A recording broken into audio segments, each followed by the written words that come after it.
Hey everybody, welcome back to X-Plane 11. We're not on Pilot Edge. We are technically on VATSIM, and this is not John Wayne right here. Does anybody have a guess what airport this is? But while potential guesses are coming in, happy little Friday. I am feeling a little bit better. Ooh. This is straight gin, just straight gin with some ice. And Ryan, I was just going to say that I have convinced myself that when you're not feeling well, gin makes you feel better. If you have a cold, if you've got the flu, a little bit of gin, just like a crying kid, you rub some whiskey, under their gums and it calms them down. To me, gin is good when you're sick, and I've used that excuse all week. I have a handle of Bombay Sapphire that I am... Wait, really? Possibly Chinese. When you're sick, get some gin. I have convinced myself that it works based on no science at all. So, the way that I figure out what I want to do for a stream or whatever, can we have a hint? Is this on the coast? Yeah, this is on the West Coast. When I'm driving home from work, unless I have like a specific flight that I'm about to do in the real world, I try to think of what I want to do, what flight I want to do for a stream or a video, because if I'm not into it, it's going to be miserable and it's not going to be fun for anybody. So I want to do something that I really want to do. And for whatever reason, I wanted to fly here. This is my hometown. I wasn't born here, but I essentially grew up here from the time I was 5 till I was 18. And this was the first airport that I flew out of. We're all sick. My chest is so sore from coughing. Duluth, man, I've got an inhaler. I've got prescription nose spray. I've got prescription cough suppressant. It's everybody's getting hammered by it. So anyway, this is the town that I grew up in, and actually lived pretty close relatively recently, actually just across the water over there, right in this area. Lived right on that road right there. But this is the airport that I flew with my dad out of, the 15, 16 times that I flew with him. And it's also the first Discovery flight that I took, a number of years ago, I guess. So I'm going to fly the Canal 182, the actual route that I did that first Discovery flight on, just to do it because I felt like it'd be kind of fun. I haven't flown up here in the sim, and the ortho turned out pretty nice. And then just kind of fly around. VATSIM coverage is kind of coming in and out. It's back up now, so we could potentially get some action on VATSIM. I don't know if I am actually properly connected.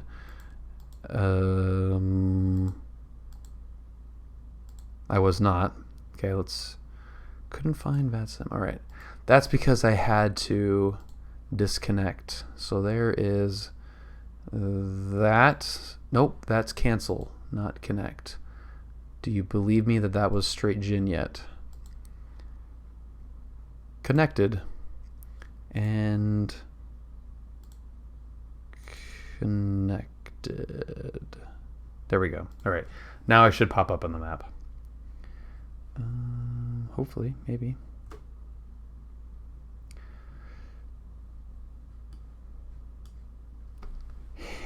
Haze tells me it's the northwest. All right, so this is, are you ready? Tacoma Narrows, KTIW. And this is my hometown right here. This is Lovely little gig harbor. And my parents live over there. So cool little airport. It's kind of hard to tell from this view, but it actually has kind of a cool drop off here. It's a little bit more subdued in the sim here than it looks like in the real world, but this is a pretty steep cliff. It's a great place to be if I had Western expansion pilot edge, but I do not. I'm very stubborn. It's 300 feet, so this is a 300-foot cliff. So pretty good size, especially when you're on the water right here. I also don't have the Orbix scenery, otherwise the suspension bridge would actually look legit there. And Washington Orbix, yep. Thank you, Ryan. You beat me to it. No, am I actually on VATSIM here? I definitely should be, but I don't know why. I am not, potentially. But yeah, Orbix does look really nice. So this is pretty vanilla. We've got some ortho and VATSIM, and that's it. And then this beautiful little Cessna 182. There's also, Orbix actually has a standalone TIW Tacoma Narrows scenery, which is pretty cool. Zodius is showing me on. Maybe I'm just not moving. I'm not seeing myself on the map, but that doesn't really mean anything, I don't think. You see me on the map. Maybe I have to refresh my map. Let's try that. Yeah, I still don't see me. That's weird. All right, well, you can see Gig Harbor on the map there if you're following along on the VATSIM map. And let's get rid of that and check our fuel. I don't remember. Oh, yeah, good God. That's plenty. 4 hours is plenty of fuel. We don't need to be that heavy. Good Lord, why did I make it that big? Okay, parking brake. Looks like it's set, and it is, in fact, set. Let's get the avionic, or not the avionics, the master battery on, which turns on the G1000. Put the beacon on there as well. Let's get that in there. And let's fuel pump. I don't have the 182 checklist, but it's a bigger engine. I'm going to give this a little bit more of a prime than the 172. Let's go 1, 2, 3, 4, 5. That's enough. I think we can leave the mixture in as well. We'll do it out just because it's what I'm used to. And mixture, or the fuel is on both. Clear propage.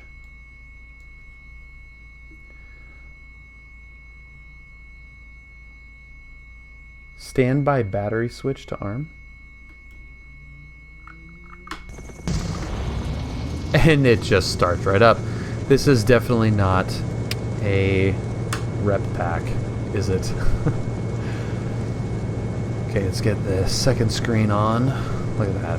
Look at how pretty that is. I just spent probably 30 minutes poking around a halfway torn apart 210, turbo 210. My God, I love that plane so much. Really, really like it a lot. The owner of the plane is also the mechanic on it, and I asked. Oh, is that what you're saying? The standby battery? Got it. Pilot Mike, thank you. I see what you're saying.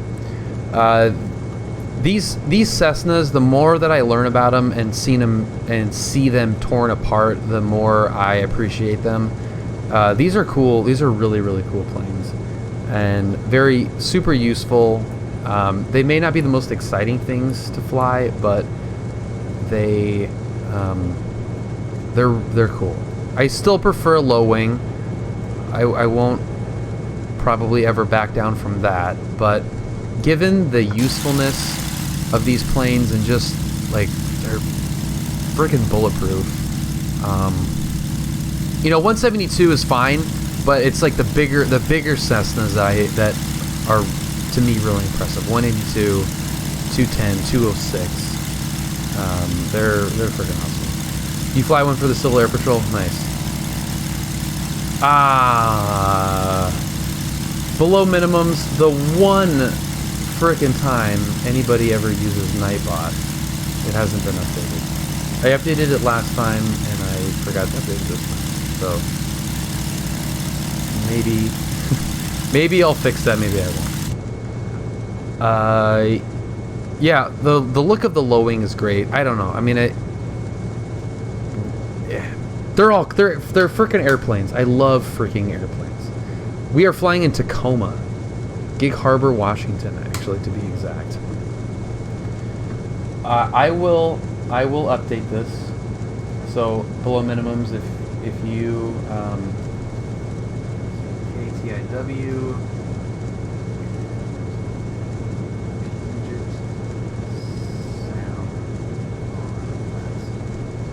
So there you go. Honestly, I like them equally. I prefer low wings. I still prefer a low wing. If I had to choose between like a 182 or 210 and like a Saratoga or you know, like a long body Piper, it would be really, really tough. But for the small, like for if Bonanza's in the mix, Bonanza every time. If it's between a 172 and a PA-28, I'd probably go PA-28 every time. 182 versus an Archer, I would. Damn. 180. That's a really good question. A 182 or an Archer? I think I would probably go 182 because of the usefulness of it. But I do love the Archer a lot. But I think I would still go 182. Bonanza's the best. But yeah, the 210 that I was poking around today, oh my god, I tore that plane apart. Just, what's that? What does that do? How does that work? How does this thing happen? You know, like, it was so awesome. All right, now I am a F-33 or A-36. I agree. Either one would be fantastic. But if I had to choose, for sure, A-36. I have been very spoiled in my experience in an A-36, and it does not get more perfect than an A-36 in all of single engine general aviation. ATIS 24-0. But I love them all. So you guys, I mean, some of you do, maybe all of you do, but so Brad, my instructor, has a lot of Tacoma Narrows information, Victor. 2000 hang on, I'll finish that thought in a second. Visibility more than 10. Sky conditions 5,500 broken. Temperature 2 point minus 5,500. Okay, that's actually good because that's below the Bravo, Arriving runway or 17. slightly above the Bravo. Departing runway 17. Advise on initial contact you have, Victor. Issues. He has a lot of issues. Yeah. So my instructor Brad has a lot of experience with a bunch of different planes, and I just love everything. I am like, and he'll probably agree that, you know, I just like, I love everything. I geek out over everything. I want, you know, I just like, everything's amazing to me and the best thing ever. And the, you know, went on a jet trip and it was the greatest thing ever. You know, he took me up in a XL last weekend, which I still have yet to talk about. And you know, the Bonanza and all these planes. Like, I love everything. So when I say like, I love this plane, that plane is super cool. He always has an answer like, well, that one doesn't have the fuel capacity, or that's really slow, or that blah, blah, blah. You know, he always has an answer. Just like the SR-20. Like SR-20, that's too slow, and it's not turbocharged, and it doesn't have the climb performance, and there's no useful load. I freaking love it. It's super cool. It's great, but there's like a bunch of these issues. And the more that I've gone through the actual planning, flight planning, Brad likes to be a downer about everything. He's an airplane snob, but he's super knowledgeable about it, and it's because he understands what it is about a plane that makes it good or bad. So if you have a plane that looks really cool or is just an airplane, it's just an airplane, I freaking love it, I don't care. Is it a Grumman Tiger? Is it a Citation Bravo? Is it a I'm blanking on the name, but I'm picturing it. It's like a really weird, obscure single engine piston. It's kind of like a Bonanza, but it's something freaking else. It's gonna bug the crap out of me now that I can't think of it. But 172, 152, a Cub, does it have a Rotax? Is it an LSA? I don't freaking care. No, I wasn't thinking of Debonair. No, it's not a Beechcraft. It's something else. It's the same company that makes the Turbo Commander.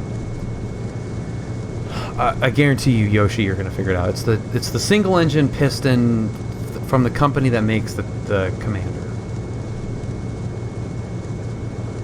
The 114. That's what it is.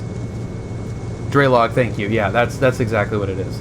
I don't care. I just like flying. I don't care if we're going slow or fast or whatever. But the minute you start, the minute that you start planning a trip, you start realizing what you actually want in an airplane and what airplane works and what airplane doesn't work. So if you've got, like I'm 6'5", 200 pounds. I have a bunch of basketball teammates. One of my best friends ever, he's 6'8", 300. We call him Big Kev. If Big Kev and I wanted to go flying, we couldn't bring anybody. We couldn't bring anything. Like we would just be at max gross in a 172 or a Archer or Cherokee or something. So then you start looking at like a 210 and SR-22 and 182. So it just depends on what you're doing, and when you actually get into the reality of the flying itself, you start realizing what planes are built for certain things, and then it starts becoming clear that plane's slow, that plane doesn't go very fast, that plane doesn't have useful load. So when Brad is super picky about a plane and he says, oh, that sucks, it's probably because at some point he had to consider one of those things. You can take people with two big boys on short trips. Yeah. Yeah, it has. I was going to do a Bonanza stream tonight, but I bought this 182 and I haven't flown it more than twice, so I'm gonna give this a shot. Let's try VATSIM. Let's see if this will work.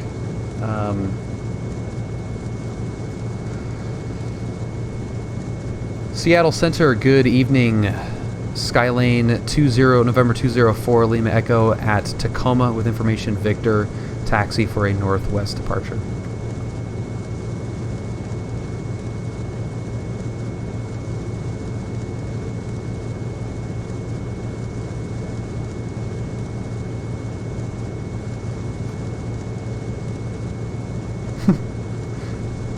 No, if I was 7'1", I'd be a retired NBA player right now.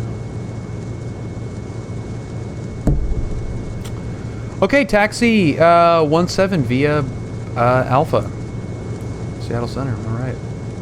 Oh, actually, are we? I didn't even listen to the winds. Cross one. All right, we're gonna go 17. Yeah. VATSIM's like a piston plane. Wanting to do what now?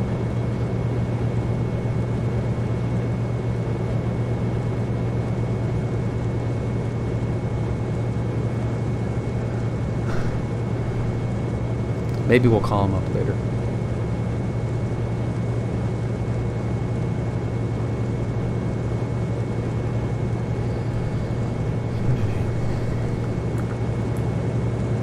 This is a pretty good airport. The restaurant that does not have a mid-century brick office building on the field, but they had this really nice restaurant that actually just closed down. The owners were in the middle of a divorce, so they sold and shut down this pizza place. They had good pizza, okay beer.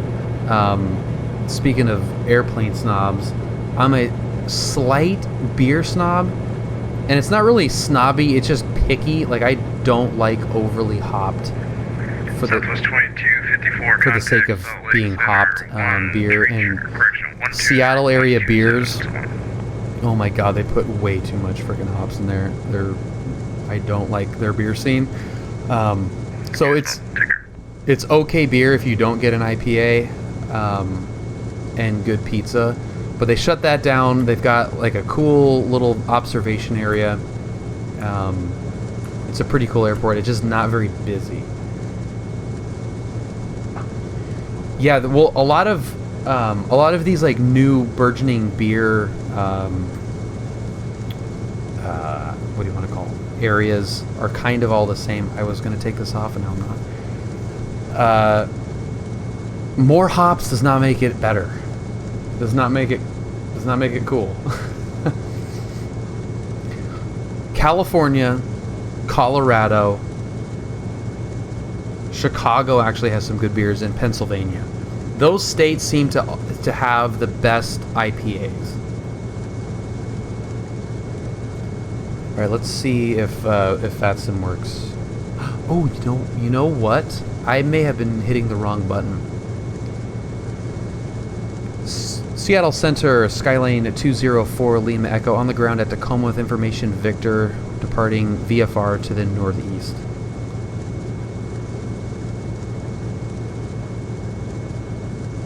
I think I was hitting the wrong.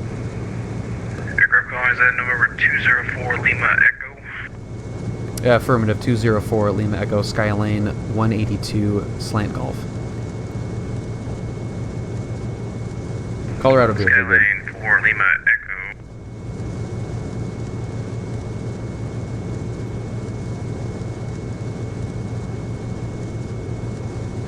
Skylane 4 Lima Echo, are you going to be remaining outside Bravo today? Yeah, affirmative. We'll be remaining outside the Bravo. We might transition later in the evening, but we'll be outside of it for now. 204 Lima Echo. And Skyline 4 Lima Echo, what was your intentions? Northbound departure? Yeah, just VFR departure to the northeast in the Bremerton area, 204 Lima Echo. And for Skyline 4 Lima Echo, we need flight following. Negative flight following unless you need somebody to keep an eye on for your evening, 204 Lima Echo. Skyline 4 Lima Echo, that's going to be a negative, sir. Skyline 4 Lima Echo. Well, you're at Olympia. Are you ready to taxi? Yeah, ready to taxi for Lima Echo. Skyline 4 Lima Echo, Olympia, correction, taxi, runway your discretion. Sorry, I'm tired tonight. No problem. Taxi, pilot's discretion for Lima Echo. Air Canada 557 5 183. Oh my god, what exchange was that? I haven't heard him say anything, so I'm like, hey, if you want to keep an eye on us on flight following, I'd be happy to squawk something for you, but oh my god. Oh my god, that is priceless. TBM 1 Tango Bravo, Seattle Center. Am I on VFR? Wind 09 There we go. Runway 10 to the left, clear for takeoff. After departure, flight in tree 6. Taxi, whatever. This is so funny. Oh my god. I love that he had to actually think about it. Alright, now that we actually did taxi, once I figured this out. Seattle Center, Skyline 204, Lima Echo, holding short, runway 17 at Tacoma. Oh, God.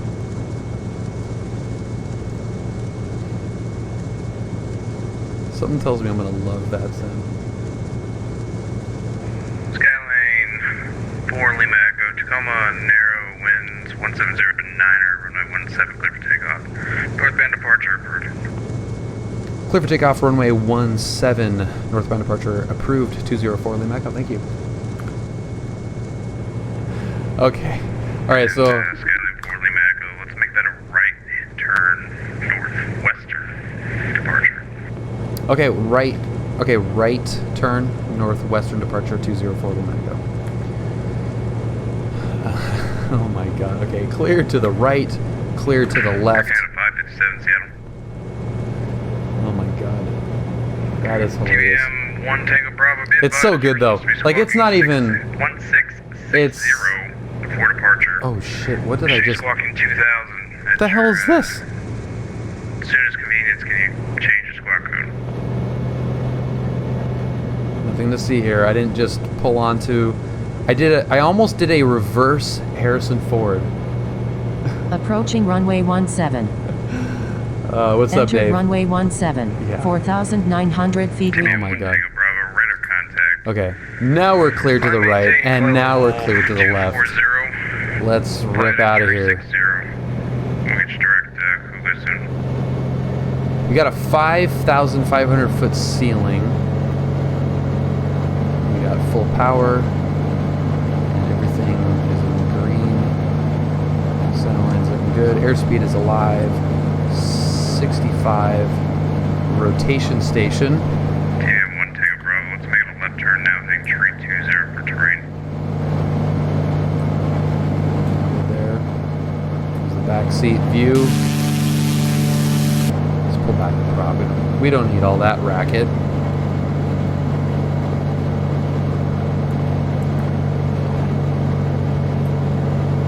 Alright, we're gonna turn out over Horsehead Bay. Canada 557 Seattle.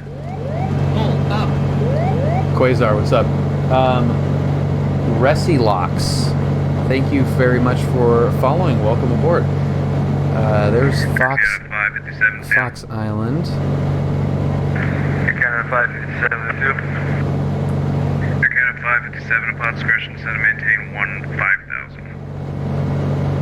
Do we have for flight? We have for flightage. Canada 557, just to confirm, set and maintain 5000. We do. 5000. Well, Reese, is that what, is that a good one? If you're not just following the script, it confuses everybody. Reese, I typically, with some, okay, Reese, all right, well, we'll do Reese. I'm a real-world student pilot. I am currently in a holding pattern for my initial private check ride. So Skyline 4 Lima Echo, remain clear of the Seattle class Bravo at all times. Leaving the Tacoma Narrows class Delta. Frequency change approved. So long. Squawk VFR. all right, Squawk VFR, we'll stay out of the Bravo 204 Lima Echo. Thank you. You got your PPL 2 years ago. Nice, man. Yeah, so I am a general aviation nerd. Well, maybe not nerd. Just, yeah, I guess nerd, right? Did he give you a squawk code? No, he didn't. I was already at VFR. Yeah, so I love GA stuff. I love short flights with lots of landings.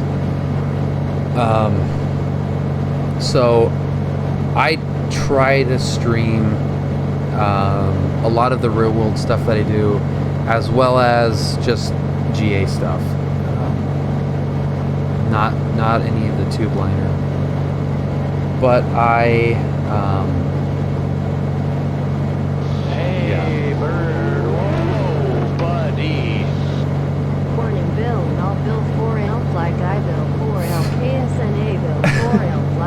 Does she really read off all of the emotes there? Finbar, I was just thinking about you today and thinking that I missed you. I was watching a James May special, and I know you've been busy, but I'm glad you stopped by. Good morning, Finbar. You had your first solo this past Saturday. No way, man. What'd you think, man? How'd it go?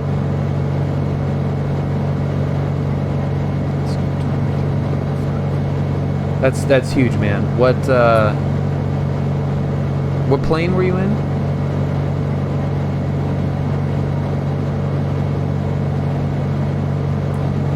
This is the route that we did my first Discovery flight. Let's go fly over my parents' house. Pretty good, I think. Cessna 150, sweet, man. First solo was in a 152. 152s are awesome. That is super high on my bucket list to fly. I think they're fantastic.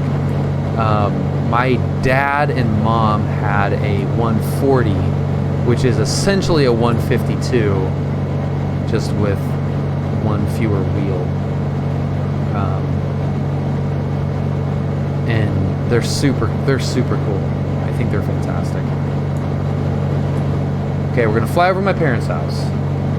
172 G1000 Jet A fuel and constant speed prop is the next thing I'm flying. Reese, are you in Europe? Are you located in Europe?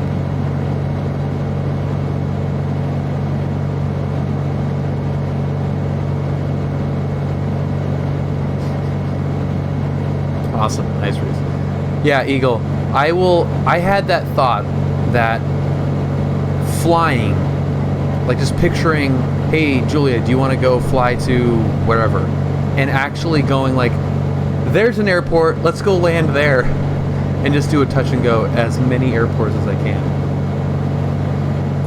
I will absolutely do that.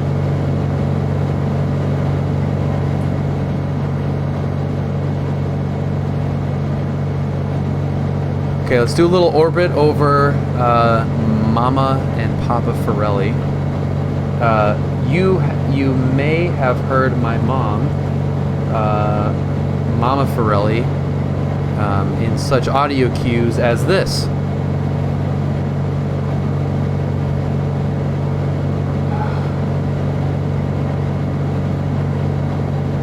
TBM1 Tango Bravo, we Damn got it. you above that terrain. Is that what it was? Flight 350, proceed direct Cougar, resume on navigation, welcome aboard. Or is it? 350 Shut the F up. Cougar. I don't think I put it on there. Let's. Oh, you know what? Extra TBM1 Tango Bravo, you want something simpler, you can proceed direct Hawks. We will do that, TBM1 Tango Bravo. I think we may be busting that 1,000-foot rule.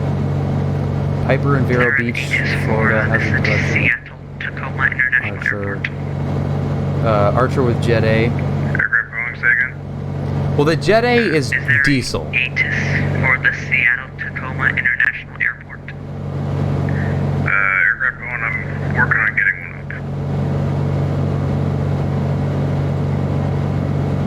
up. Yeah, so if it's got jet, if it says Jet A, that just means diesel.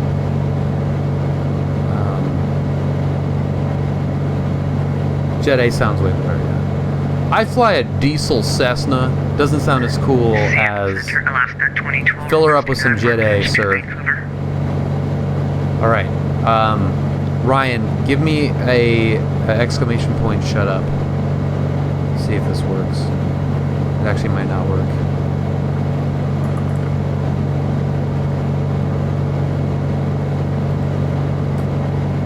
Alaska 2012. Seattle My Center. frame rate is now at 3. Clear to Vancouver National Airport. Are you guys seeing that as well? Yeah. Oh yeah. Excuse me. Alaska 2012. Clear to Vancouver National Airport. Radar vectors pain. Okay.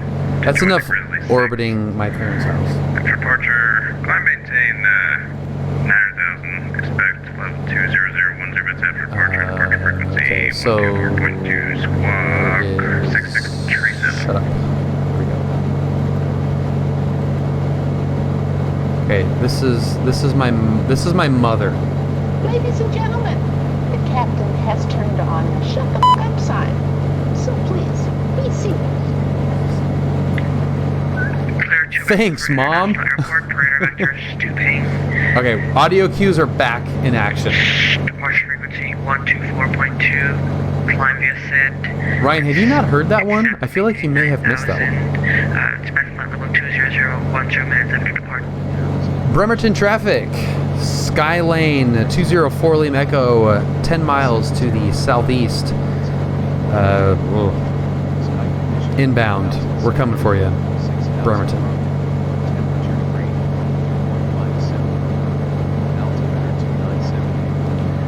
We've got a right pattern for 2, which means we're going to be left for 20, and I think we're going to be 20. Let's see if they have any weather reporting here.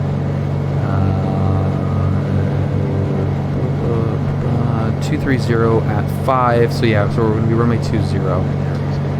Bremerton traffic, Skylane 204 Lima Echo, enter a left downwind runway 20, Bremerton. Yeah, I did, but for some reason, I'll tell you what I did actually do. 2305 is the frequency, and I was on ATIS for Tacoma, which is 12405. I want to be on 12305. Bremerton traffic, Skylane 204 Lima Echo, 8 miles to the southeast, entering left downwind runway 20, Bremerton. Yeah, every once in a while it's flickering a little bit. I lived here for 16 years or so, and I mean, it was up and down these roads. I mean, just all over the place all the time. But being up in a plane and actually seeing the terrain and the, you know, like out here, this is the Hood Canal, and that's like a day trip to get out to the Hood Canal. But by plane, when you're up just a couple thousand feet, it seems like it's right there. It's so crazy.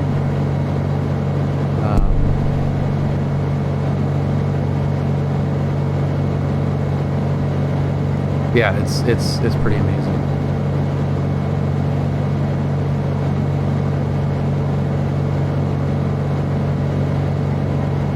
Okay, do I want 4 flight up for that? I don't think we need that much for a flight. So everybody that's new, maybe because it's VATSIM, I could probably. Where would you rather live, SoCal or Washington? Well, I will tell you that I spent 2 years working on getting a job back in SoCal to move down here. I love it. I did not, Washington and I did not agree with one another.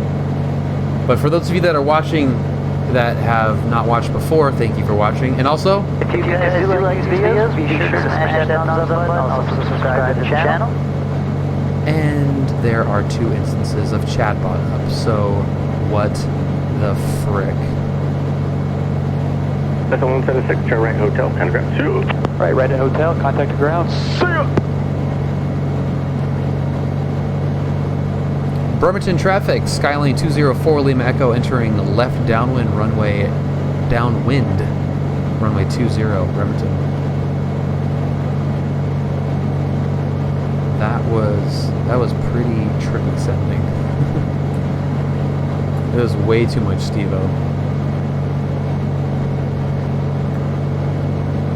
Alright, let's try to land this Skylane. Whoa, weather, that's gonna pop back in, I would imagine. What are we doing here? 120? It's a little bit fast. Whoa.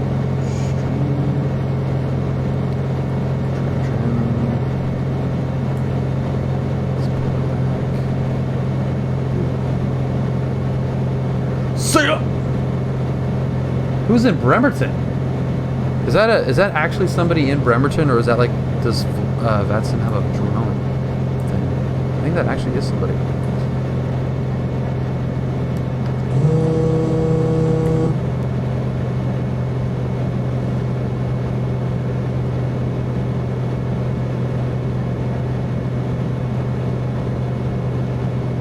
Bremerton traffic, Skylane 204 Lima Echo, left base, runway 20, Bremerton.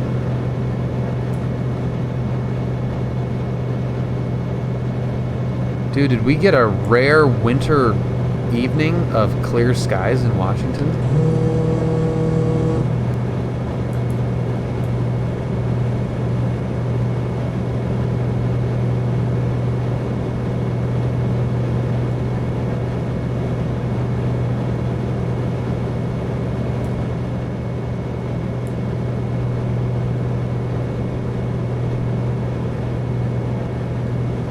Bremerton traffic, Skylane 204 Lima Echo, turning final, runway 20, Bremerton. You can see this closed runway to the left here. That is actually now an autocross. That is an autocross course. 3 gins in, and I have to say I do feel better. See, that's how it gets you, Eagle. That's why I'm convinced that it helps. What was I going to say? Oh yeah, that's an autocross course right now. But my turn to final was a great offset final for John Wayne.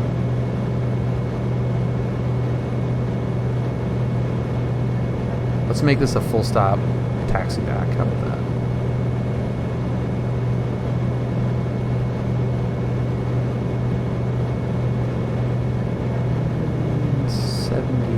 It feels slow for whatever reason, but I don't think it actually is that slow.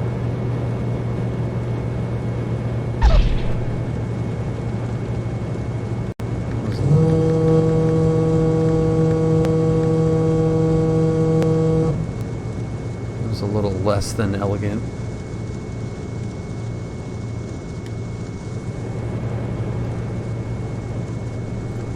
Sweet.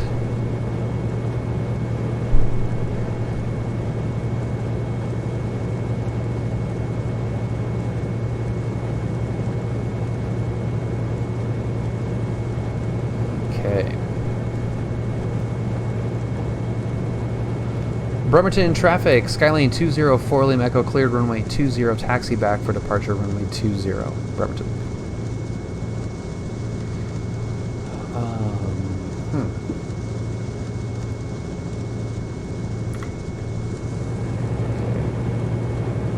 I'm on 2305. Are you below minimums? Are you at Tacoma right now? By the way, there are no regional jets here. You're back at Tacoma?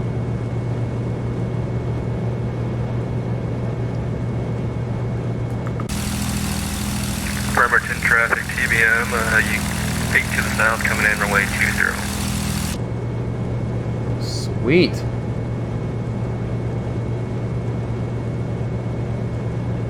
Oh. Okay, you're in the TBM, you're coming in. Is there not a there's a VATSIM Unicom, like for every airport?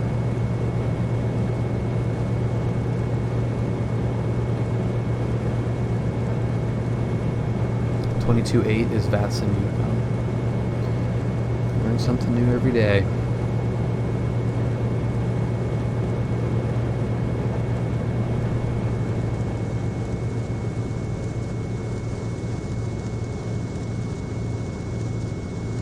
Yeah, that's what I'm saying.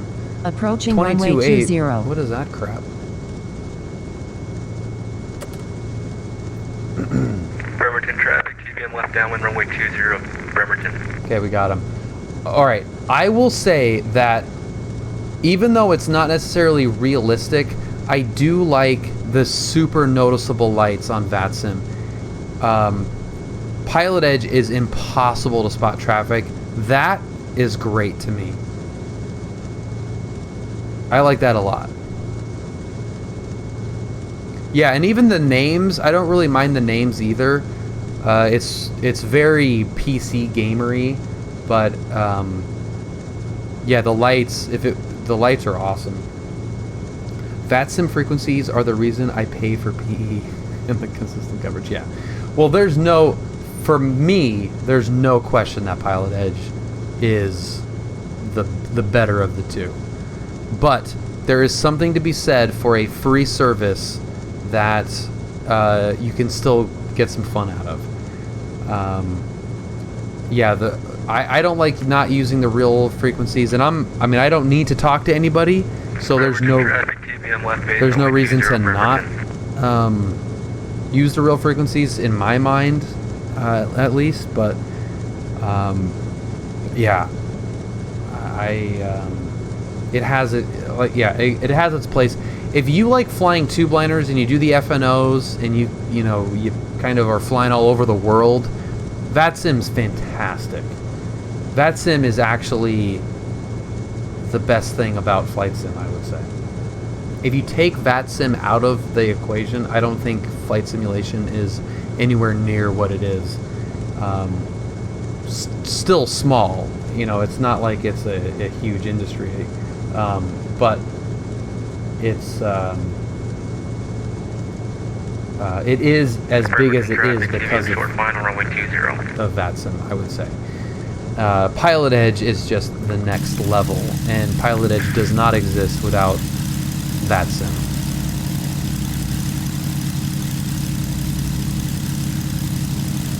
Okay, below minimums is coming in this TBM.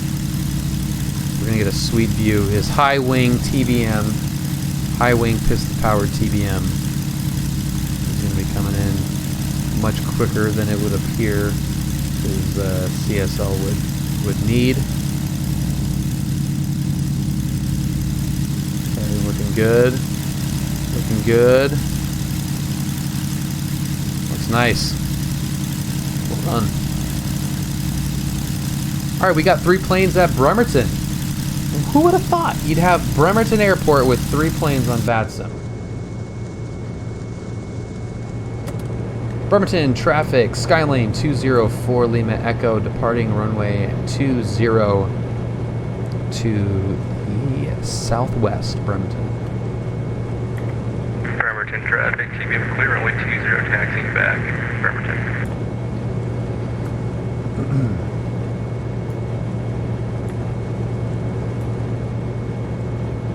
Well, you kind of are following along, right?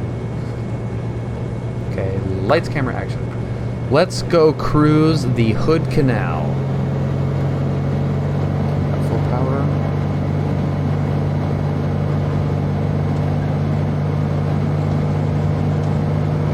Ryan, if you want to follow, we're going to fly low level along the Hood Canal as well.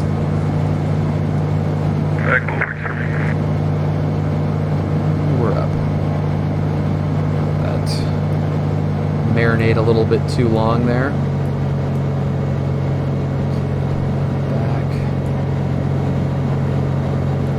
Who's that guy? Come out and play, dude.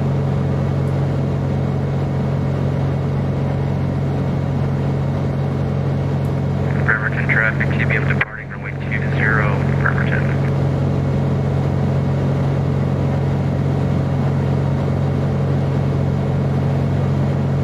Bremerton traffic, Skylane 204 Lima Echo departing to the southeast.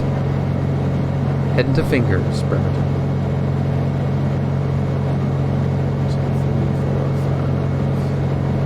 This is a really cool drive to around the Hood Canal, but it's just amazing. I mean, it's an all-day drive, but similar to Southern California, but for different reasons. Flying around the Pacific Northwest is pretty cool because it's so broken up by the Puget Sound that in order to get places, you either have to take a ferry or go all the way around, and it takes so long. Where if you can fly, an hour and a half, 2-hour drive can take 20 minutes. I switched to 1, 2, 3, 4, 5 minimums just to go on something. I don't know.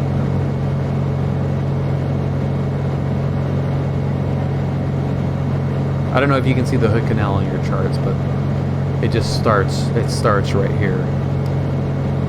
And we're gonna go see if we can do the Hood Canal loop. I'm up on 2345. Yo, what up, TBM? What's your altitude and airspeed? Altitude, I'm at 1600 and 150 at the moment. Alright, I'm coming up on safe. What's the minimum speed that thing is happy at? Are you gonna be able to comfortably fly along with a 182? Yeah, 150 is fine. The flap deployment speed is 150. Alright, cool.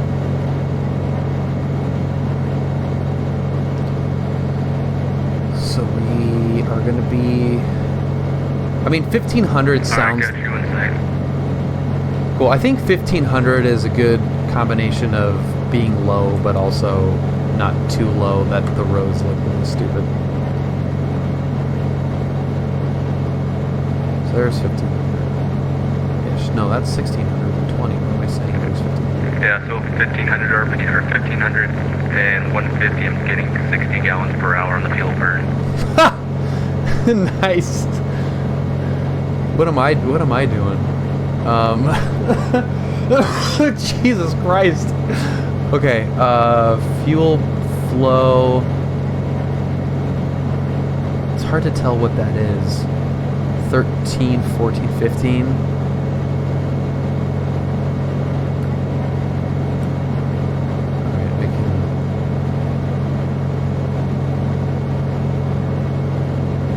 I can pull it back a little bit.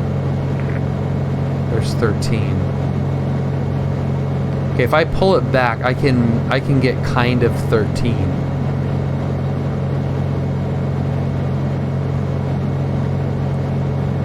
Alright, get ready for the cheer. Alright, from what side are you coming on? Left. Is that him on the 1000? That actually might be traffic coming on.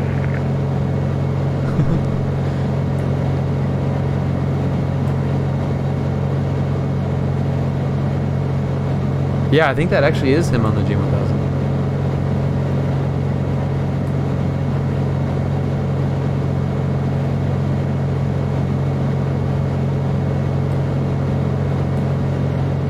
I'm up and to the right now.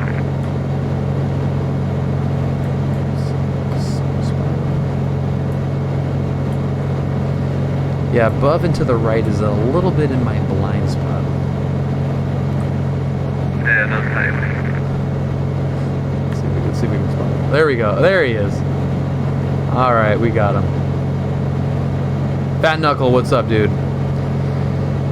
Fat Knuckles, 2 to 3 times weekly ASMR. My voice is getting a little bit better. Fat Knuckle. It's a little less nasally. I am much gin into the evening.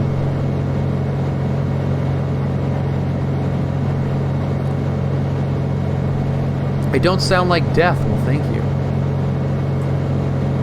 I am highly medicated. And, like I said, very ginned up. Okay, what am I doing? I am not paying for this gas. We're gonna go max, not RPM, but we're gonna go max manifold pressure.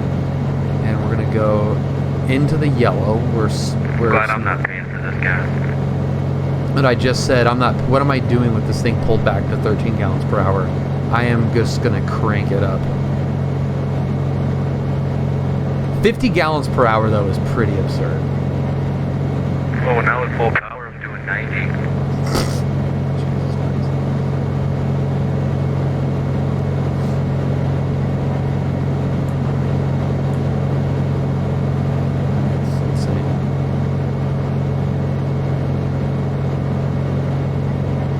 Who is that? Great question. That is below minimums. Where is he? Sorry, let's check our G1000, see where if we can spot him. plane behind you, kind of over this bend in the canal. Okay, I think maybe that's him down there, possibly. Dave, where'd you get this plane? Yeah, this is from the org store. It's a Canal 182 turbo. Oh, it sounds good. Sounds good and friggin' looks good too.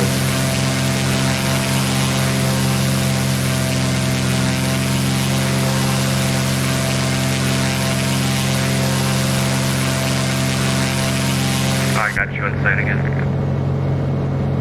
It's not the Skyhawk. Nope, this is a different plane. It looks very similar, but it is very different.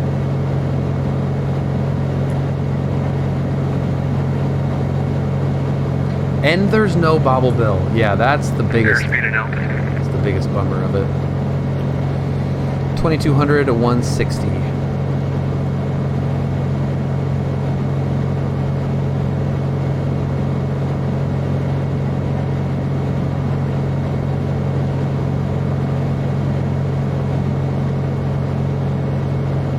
Riot for bobble bill.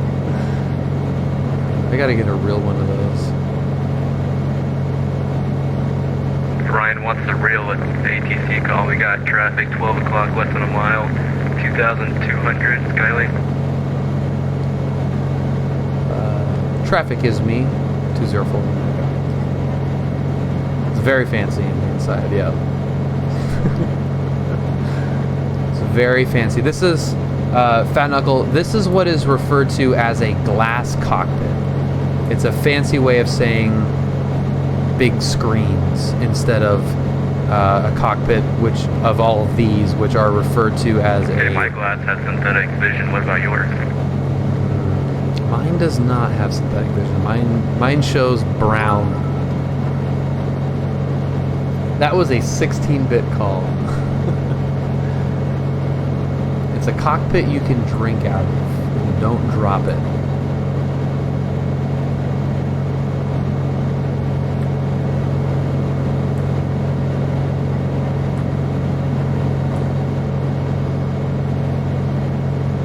Alright, so if you're just joining, welcome. We're in a Skylane, Canal 182 Skylane, and we are flying the Hood Canal in the Pacific Northwest in Washington.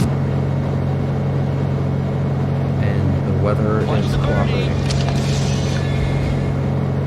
Iowa, happy little Friday. It's super nice.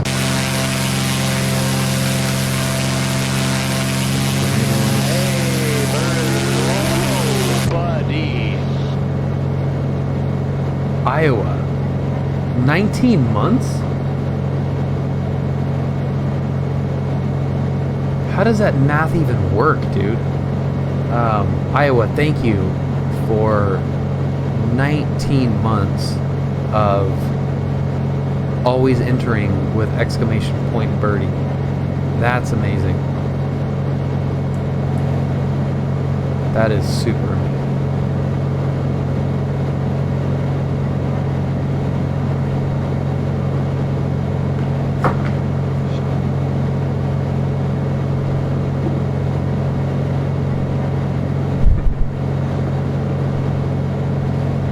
It really means a lot. It helps a lot. It means a lot in many ways. It makes me feel like it gives me the extra motivation to do this when I feel like, you know, I might not want to.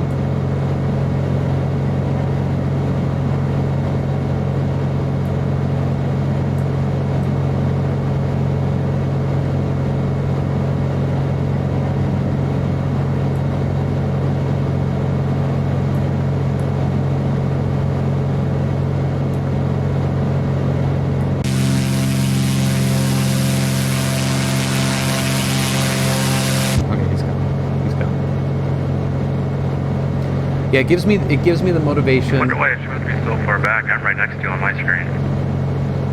Weird, yeah, it is not close.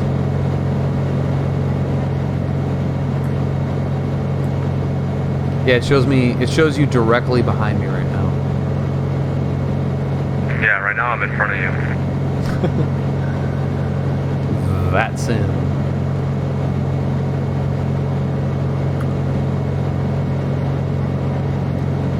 I follow like 50 people, but when you're on, I find myself in here. Dude, Fat Knuckle, that's awesome, man. I'm not even an aviation guy. Well, something tells me that you actually are an aviation guy, but you just don't know it yet, and you're starting to realize that you are. Because that is definitely not because of me. I promise you that. It's because you like airplanes. But yeah, the all of you, and it's not just the people that subscribe. It obviously there's a little bit extra to that, but the fact that you guys do watch this gives me the extra motivation that I need to do it, because it is very, very helpful to do this, because I don't have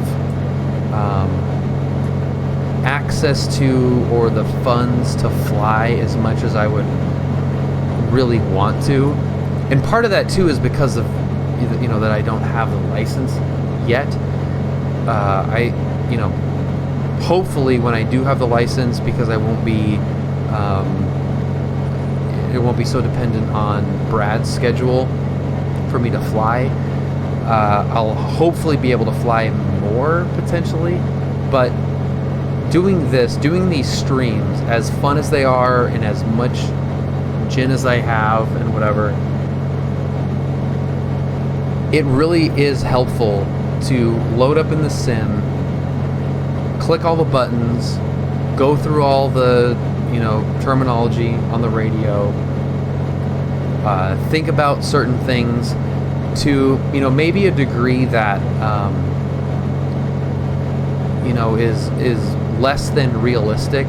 Just exercising that part of my brain in any way makes it so that when I go through a span of not being able to fly, I can hop into the plane in the real world and surprise Brad how not rusty I am. For me, you just dropped into the water.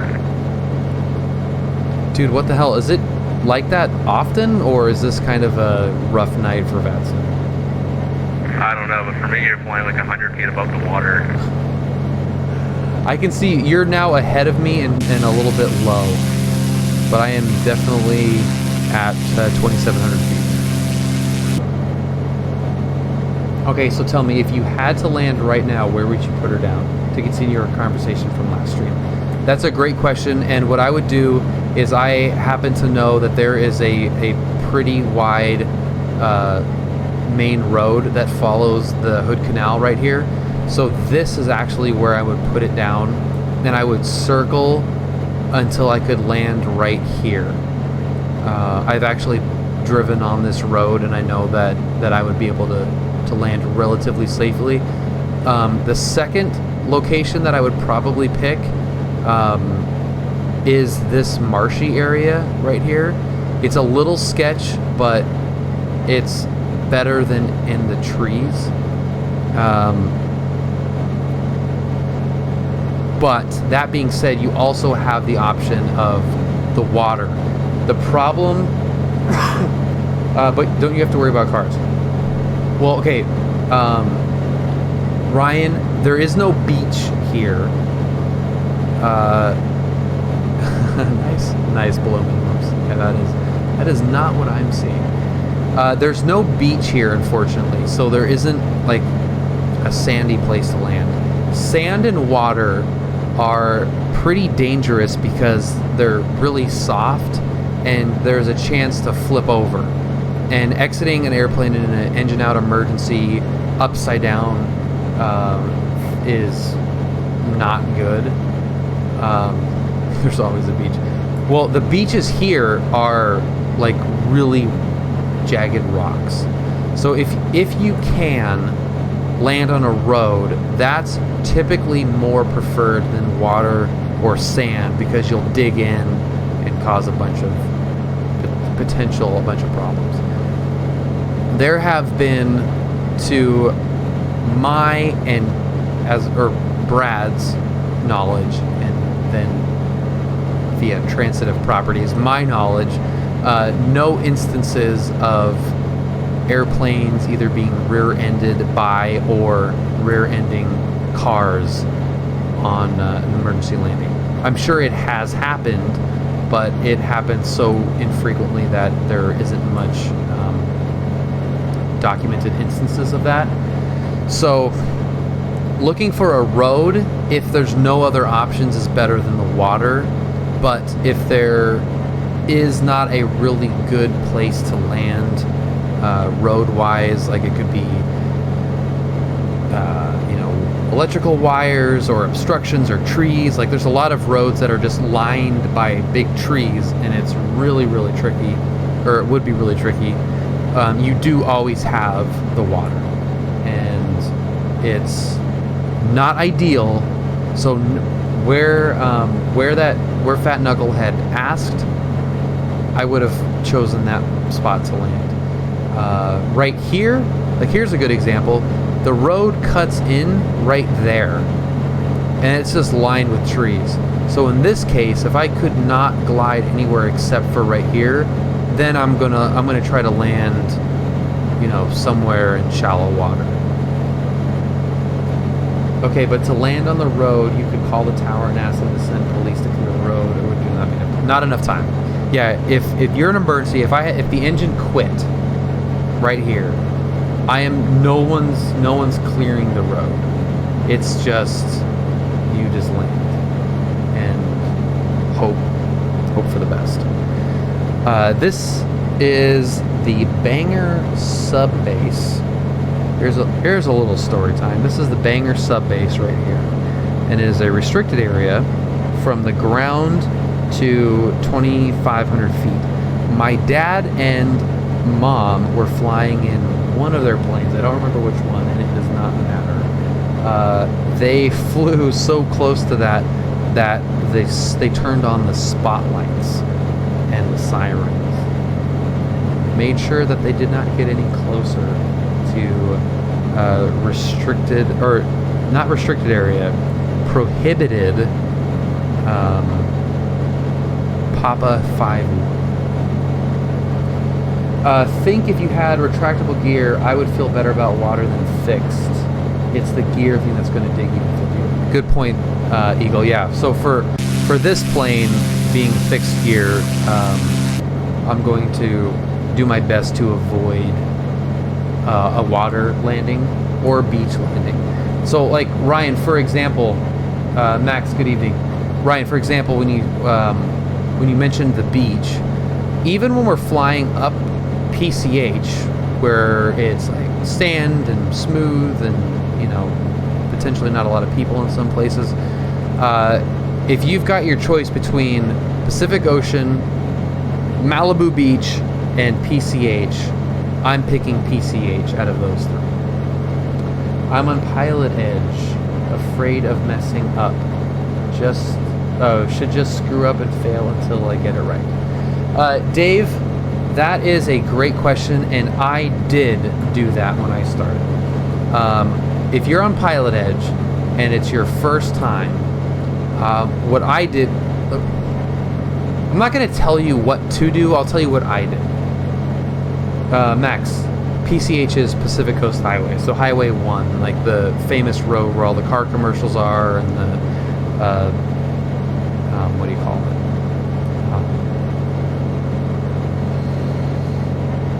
What's the more than you can afford, pal? Ferrari. Fast and Furious.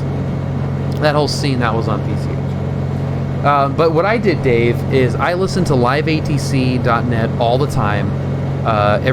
When I would commute into work, I would listen to it just both ways. And then I'd also listened to some YouTube videos out of the airport that I was flying out of to get some hints on how to like the phraseology that real pilots use.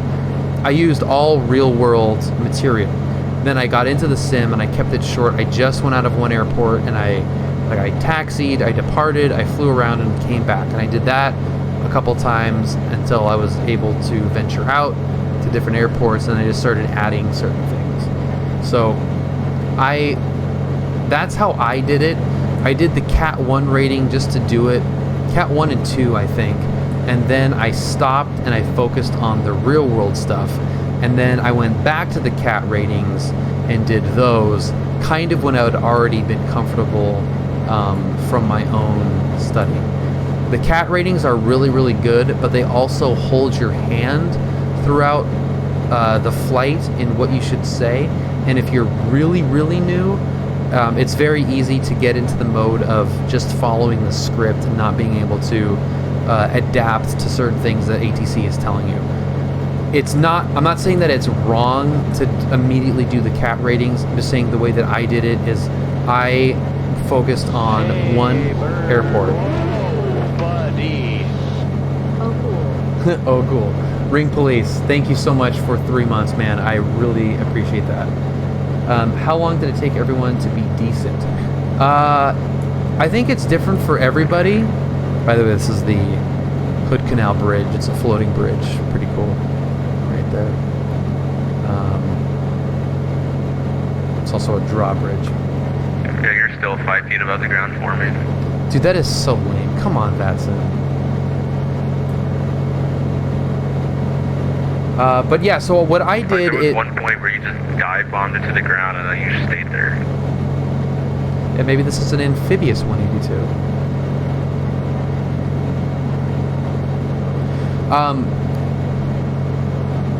What was I going to say? We're just going to go like all the way around this Bravo. It's a pretty good little flight. I mean, we're moving along. Ground speed's pretty good, but this is cool. A little bit of a change of pace. Flying Sailor, yeah, this is the Coronado Turbo 182. Yep. So I focused, because what I was trying to do is prepare for my real world flying, Dave. So I took it from a real world perspective. And doing the Cat ratings and starting up at San Luis Obispo for me felt kind of weird because I wasn't flying in San Luis Obispo. I was flying in out of John Wayne. So I just focused on John Wayne and just flew out of John Wayne and kept doing basically the same flights that I was doing for my training. I would fly to Fullerton, I'd fly to Corona, I'd fly to French Valley, and I just would stay close, or sometimes even do like a local flight where I take off from John Wayne, fly around, and then come back and get used to the repetition of what I have to do out of, in my particular case, a Class Charlie airport. So if you are planning on flying in the real world, pick what kind of airport you're flying out of. If it's an untowered, fly out of an untowered airport, practice doing the radio calls, practice picking up flight following in the air. If you're flying out of a Class Delta, you know, contact ground for flight following, taxi, tower, you know, go through all the motions that you are in the real world and just keep repeating it.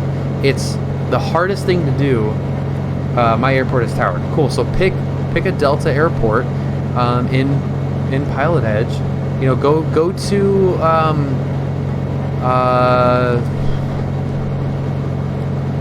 Palomar.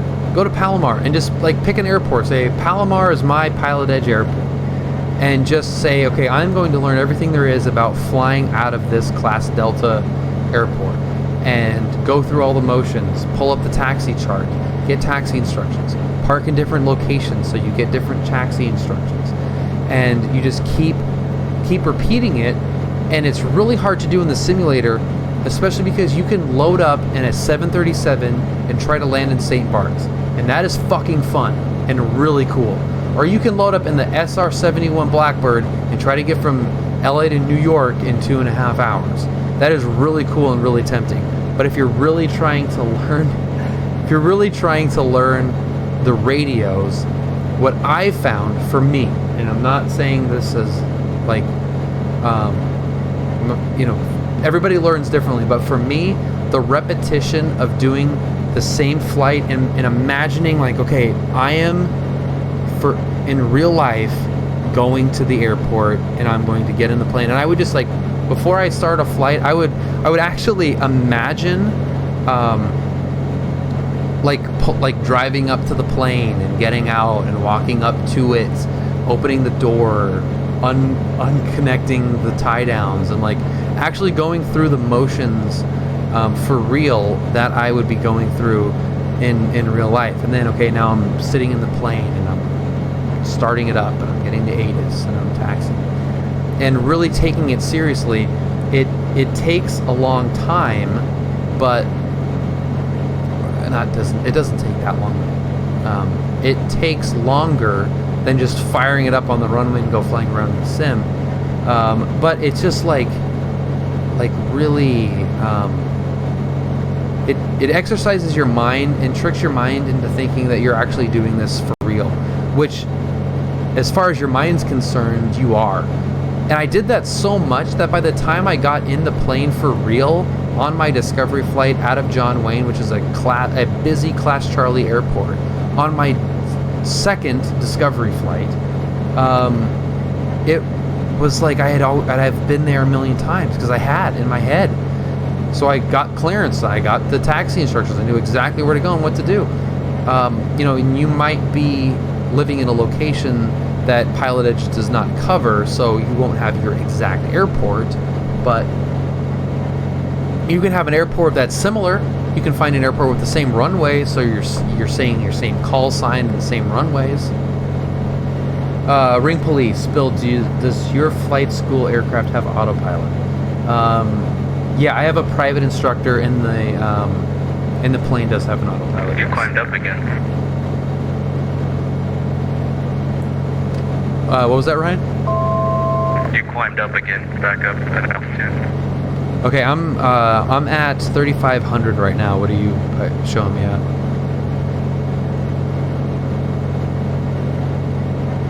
I'm at 3,200. You're above me. Okay, yeah. So that looks like we're actually synced up. Yeah, Dave. Thank you. And Dave, I have a video. I have the first 2 flights that I did on Pilot Edge up on YouTube, and they're terrible. So if you want to listen to those and just hear, I from what I remember, tried to do a pretty good job of narrating my thoughts on what was happening. But go check those out on the YouTube channel, because I was drunk on my first flight. Because it wasn't good. Like, it really wasn't that great, but I just went and did it. I tried it and got better, trial by lots of errors, and I just realized that I never set the altimeter. 2975.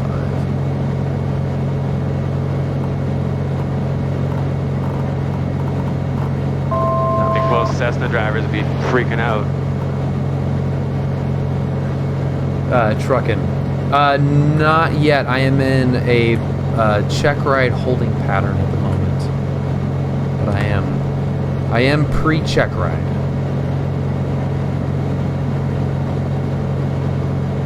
Here's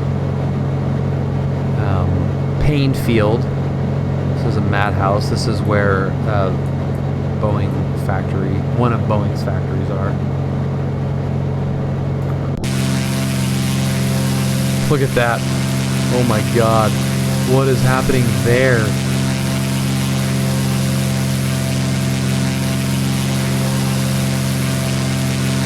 Yeah, we're over Painfield, yeah. Those are sucky situations, because DPEs usually book at least a month out, but you don't want to call them until you are ready, so it's guaranteed waiting.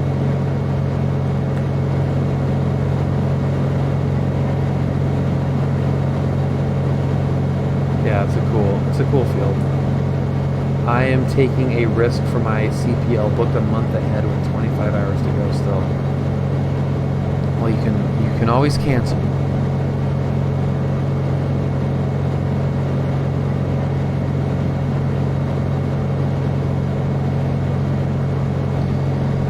see if we can get a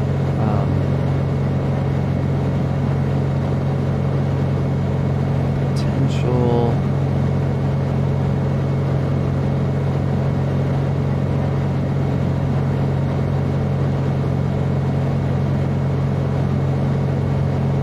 Is there a tack chart here?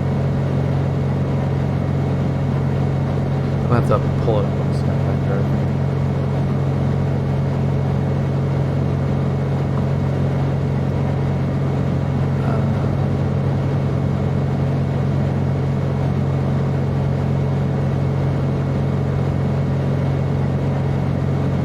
My real estate license. It's a tough one too, though, man.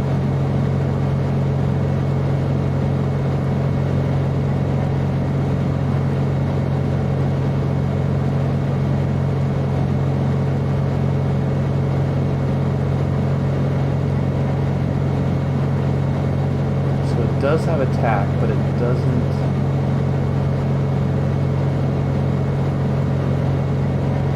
Okay.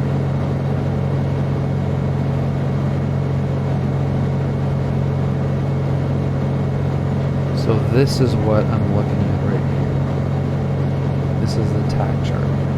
So I freaking hate the Seahawks, but here's the transition. 1500 MSL to 2500 MSL, signed by ATC, cross the threshold.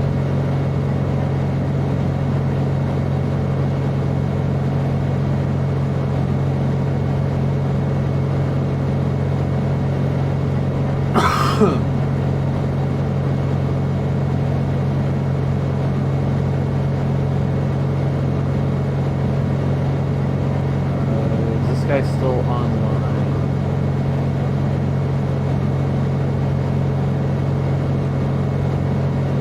Yep.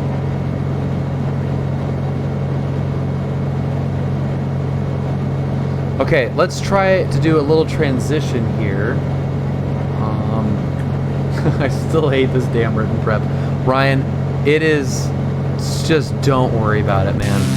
Honestly, that's the best, that's the only advice I could give on that written test is don't worry about it. It is not worth the headache.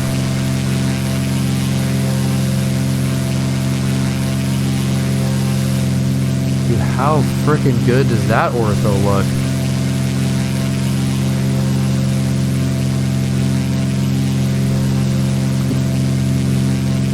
Let me get a screenshot of that.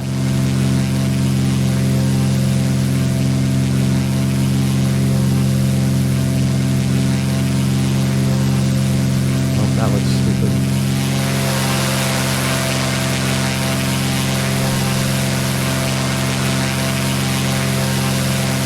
Good. Sorry, blowing my room. You're cramping my screenshot style.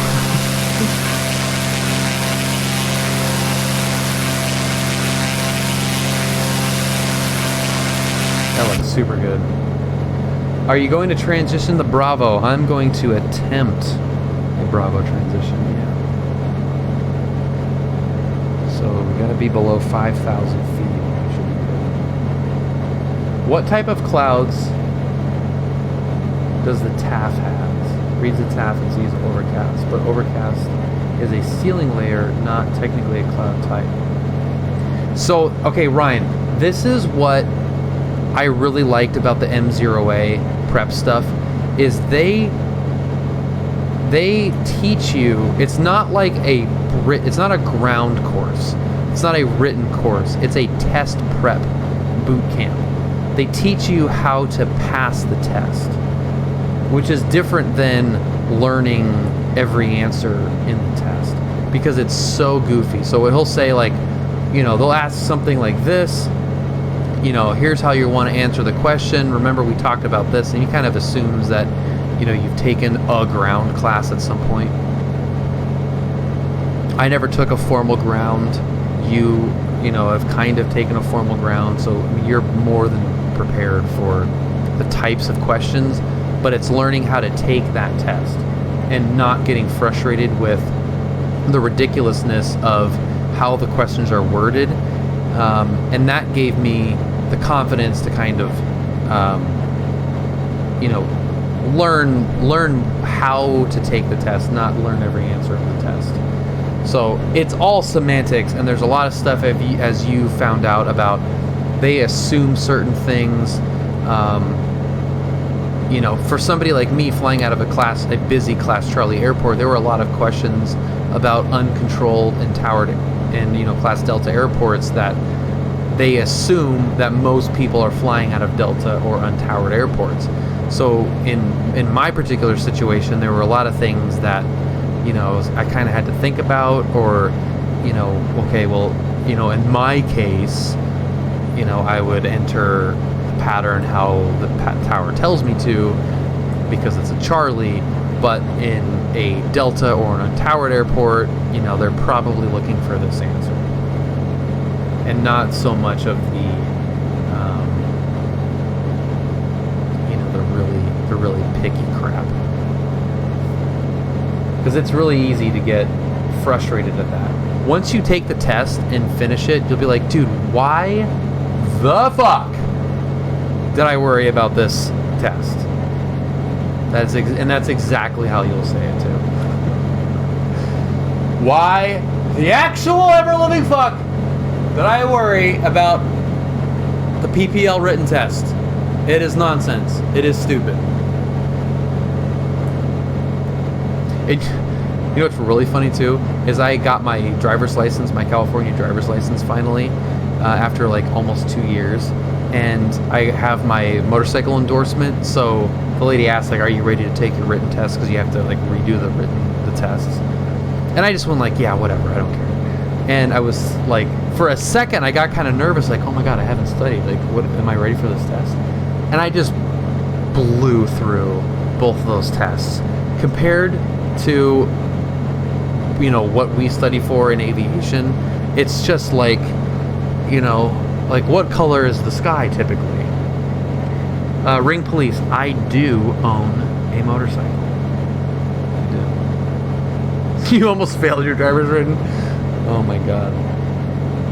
I got 2 questions wrong on the motorcycle written, and I got them all right on the driver's one. Surprisingly, I mean, I was kind of actually surprised that I didn't miss a single question, but it's just like, they're just moronic questions. You know, what does a stop sign mean? If I missed one more, I would have failed and got a 98% on my PPL written. That's hilarious.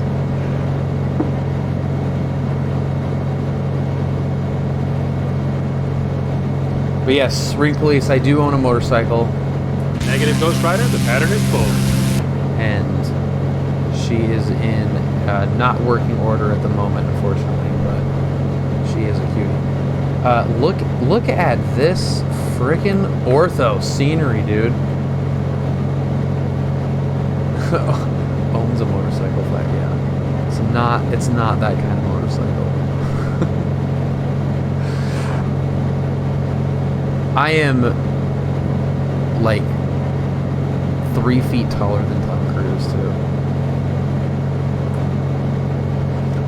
I'll post a picture of my motorcycle in the Discord, if you remind me, and if anyone gives a crap at all. But I think she's a cutie.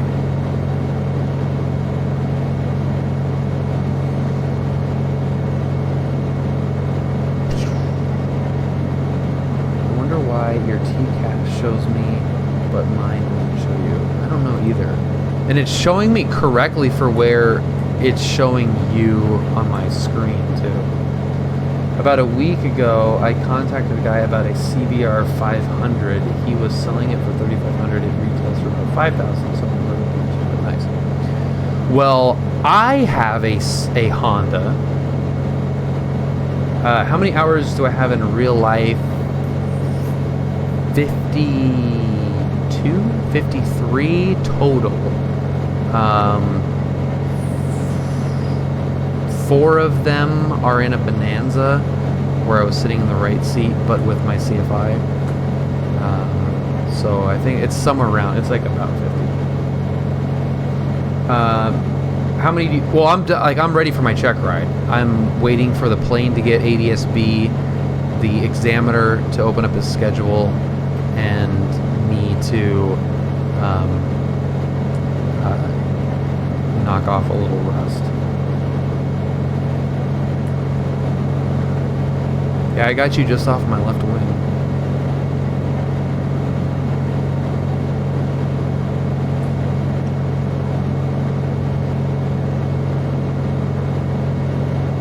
Thank you, Dave. Yeah, my Honda is a 1974 CB 200. And if that's not ridiculous enough, CB 200, 1974 CB 200 with 4,500 miles on it. It's absolutely incredible.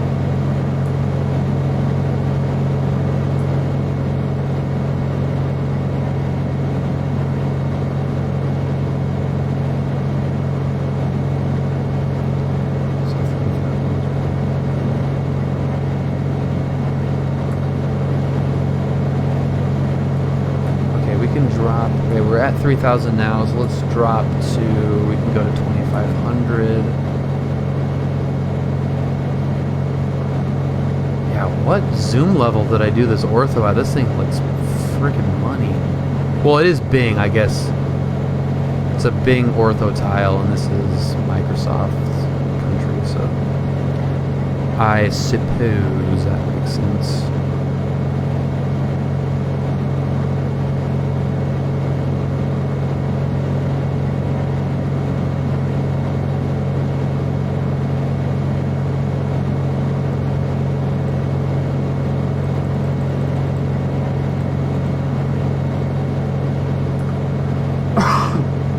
Is there a difference between the 200 and the 360? Probably just performance.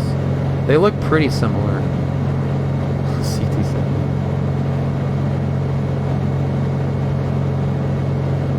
I used to do 3 times that a year for 40 frames. Yeah, 4,500 mile in like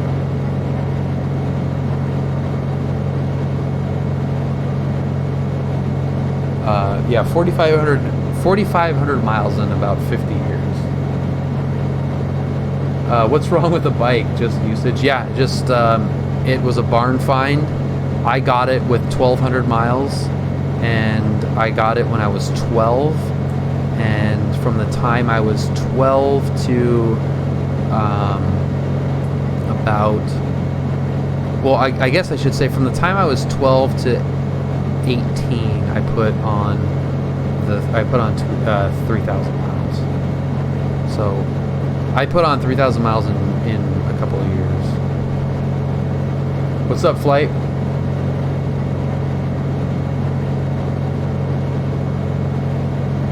That Delta goes up to 20. Which Delta? Oh, yeah, right. Renton. My bad, Renton. So I got to be between. I was actually trying to go to 2,500, but not even seeing that Delta, I didn't even pay attention to that. So let's go up to 2,500. Seattle Approach sent me. What did Seattle Approach send you?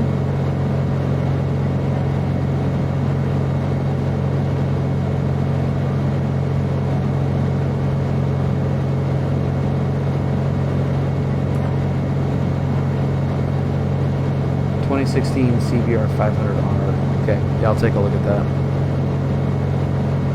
When you aren't in contact with ATC on VATSIM, they will text you a contact. Oh, weird.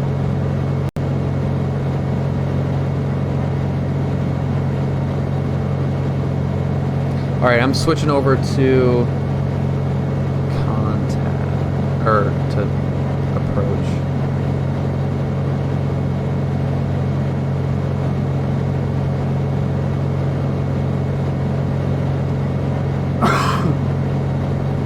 Mexico tomorrow. Nice.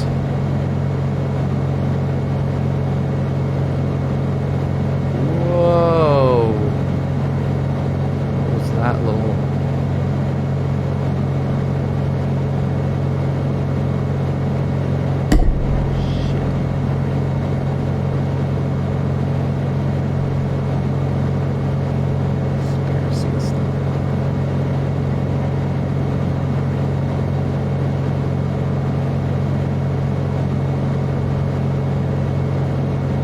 By what? What are you? What frequency are you on?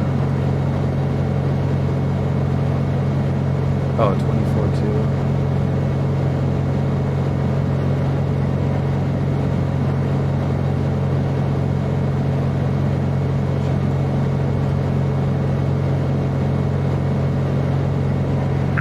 That's your intentions. Spec bed 4657. We still got quite a ways to go. We'll go ahead and monitor Unicom for now, and I'll keep an eye out for approach. Yeah, spec med 4657, radar services terminated, frequency change for maintain VFR. Here we go. Yeah, just be on the lookout for Seattle's approach 125.6. See ya.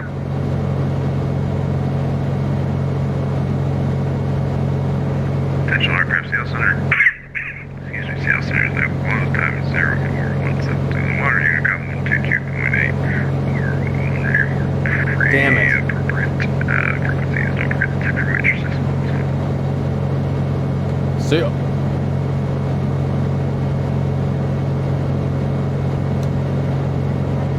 Well, no, none of that, I guess.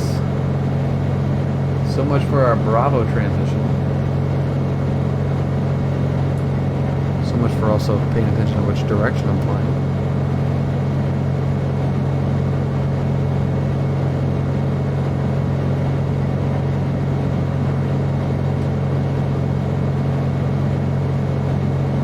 Yo.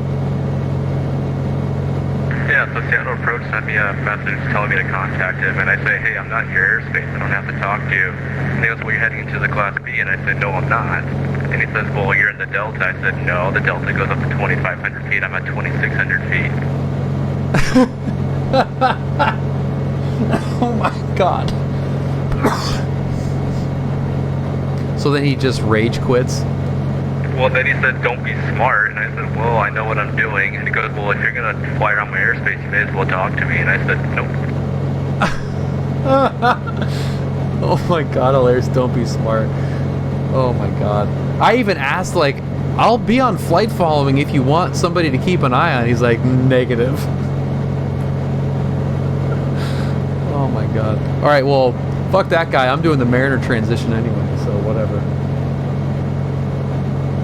He's actually showing still logged on. I'm gonna just check to see if he's there.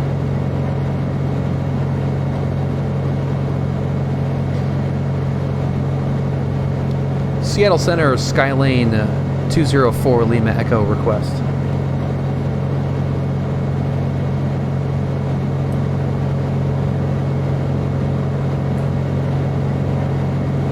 Yeah, I don't think he's on there. Yeah, he gone. So 22.8 is Unicom. You can try Seattle Approach on 125.6, but that guy doesn't like me anymore. 25.6 is the frequency? Yeah, but I'm gonna stay out of his air. I'm gonna stay out of his airspace. All right, I'll give him a shot. See what he has to say. This should be good. Yeah, taxi, we have what? Delta 7805, runway 16 left, taxi via Bravo Charlie. 16 left via Bravo Charlie, Delta 7805.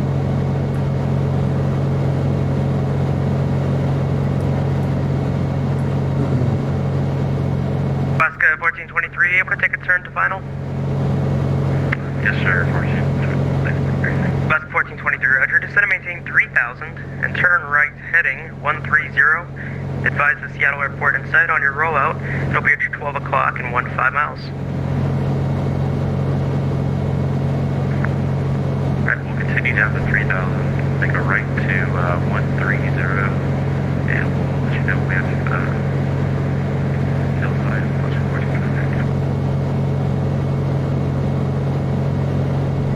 I get my altitude. Number 6 Mike Tango, ident. Right, dang, it shows altitude. I'm sorry about that for 6 Mike Tango. 6 Mike Tango, just wanted to ident. I got that now. Radar contact, about a half-mile north of Boeing Field. Clear to operate in the Seattle Class Bravo airspace as requested. Maintain VFR at or below 2,000. Very clear to the Class Bravo airspace in Seattle to operate with suitable if you do you want to just let you know when we're backing down for Boeing Field? Number 6 Mike Tango, affirmative. Roger, thank you. Seattle approach, Skylane 204 Lima Echo 2,003 miles to the east of Auburn with request.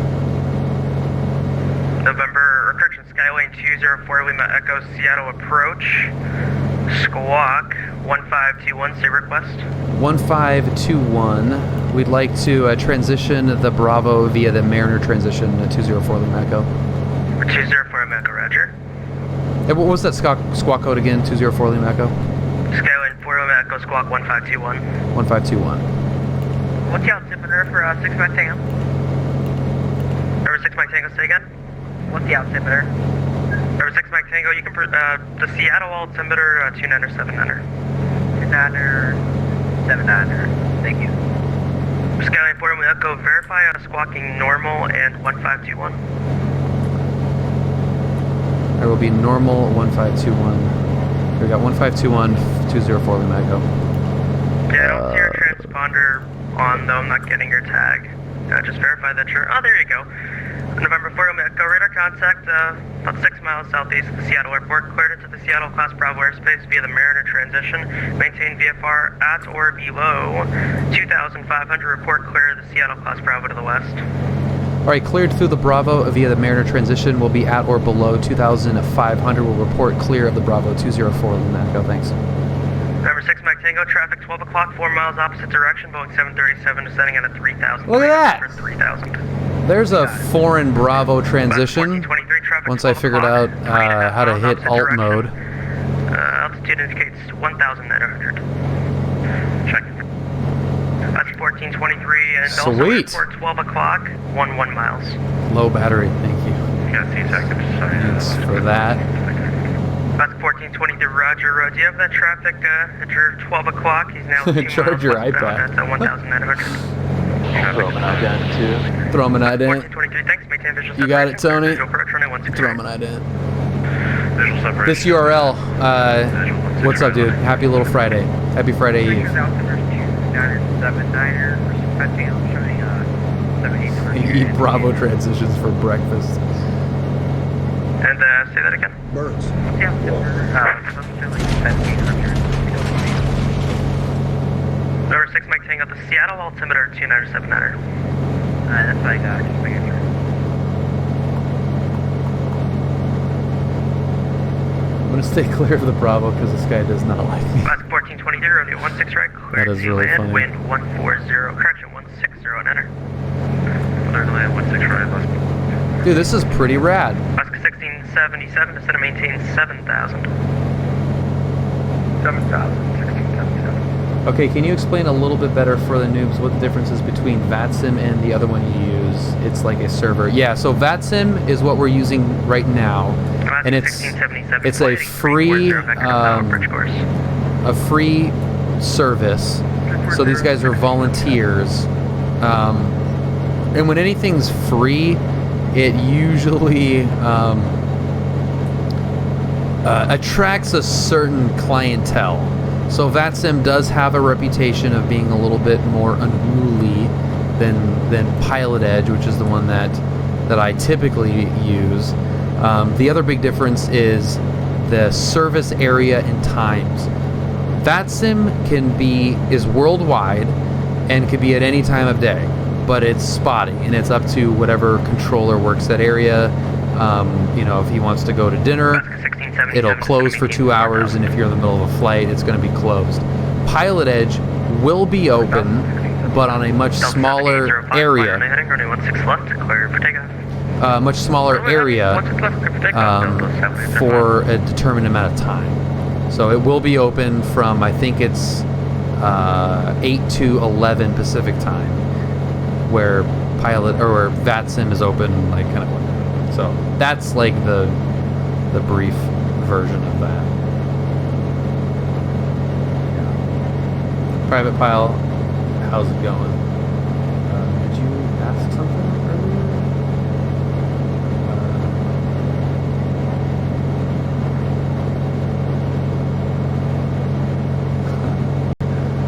Yeah, that's really funny.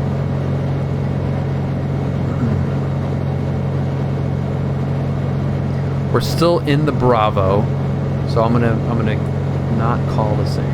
Does it all look the same, or does this one have better ortho than the other? Okay, so the sim looks the same.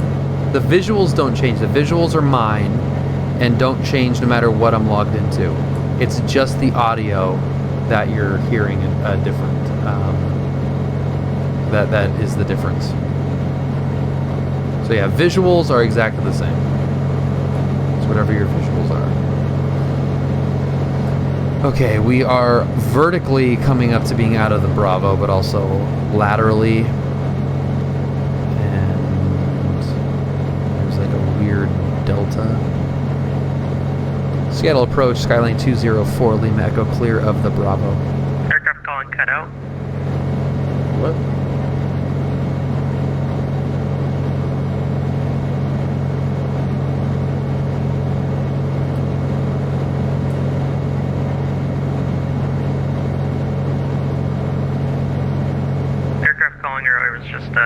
Just cut out. Say again.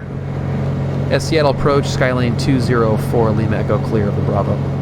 Skyline 204, Lima Echo, clear. Let's see here. We have in the Seattle class Bravo airspace, radar service terminated. Squawk VFR, frequency change approved. Squawk and VFR, frequency change approved. 204, Lima Echo. See ya! Delta 7805, radar contact. God, my ears were Come on, bro. altitude. We're through 2.7 for 7, Delta 7805. Sounds good, Delta 7805. Proceed direct Buzo, climb to maintain 15,000. 15,000 direct Buzo, Delta 75. Torbinator, thank you very much for the host. Welcome. It was. Right at hotel. It really was. He just said you raped his ears. I looked away too.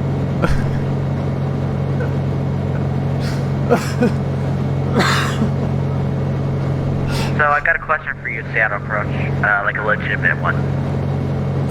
Oh God. Give me about 30 seconds. Roger. Actually, I don't need 30 seconds. What's your question? You seem like a really good ATC person.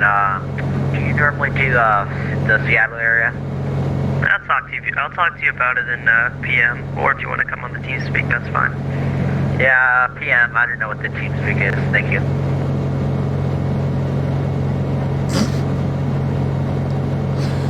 Oh my God. You were smart co-piloting. It was working great until I had to leave, so we just landed on runway number Charlie instead of runway number Lima. And the controller gave him a phone number to call. 1423, Roger. Taxi via Quebec, Tango, cross runway. Actually, taxi via Quebec, WTF? Center, cross runway. Fat Knuckle, I agree, dude. I don't know what's happening right now. Apparently, I just raped the guy's ears. Holy shit.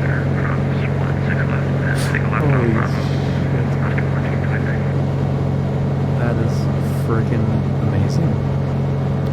Alright, we're gonna go, we're gonna stay clear of, hey, so Seattle approach, I have a question, but it's a legit question. Yes, seriously. I love how he says he has to qualify it with, like, it's a legit question. Like, I promise this is not a BS question. We have one flight looking for services, Delta 705. Yep, I got you. Seattle approach, so you do anything later or what? If you want to do this, great. If not, that's fine. The airport center, 1 o'clock and 11 miles. Do you have it in sight? We just had in sight, we're going through some clouds right now, 1677. That's 1677. Seattle approach, are you on Instagram? Or what? All the way down to 3,000. Seattle approach, do you have Snapchat? What's your Snapchat?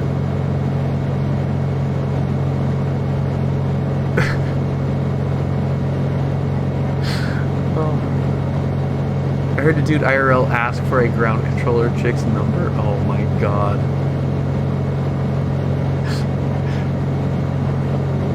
What's your kick? So do you got MySpace or what?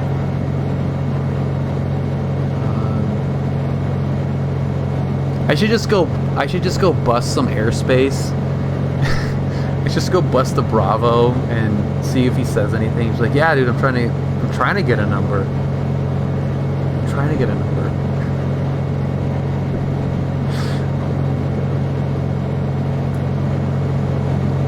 Seattle Approach, what's your sign? Get as close. Okay, so it's a 3,000 foot shelf right here. So if I get up to 2,800.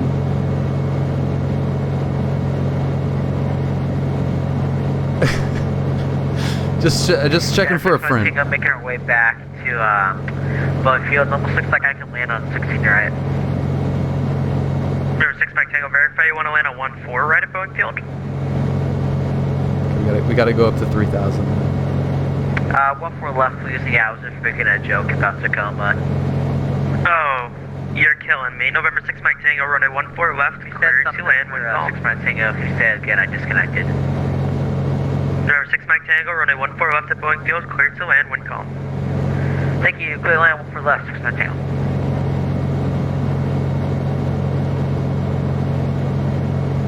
What?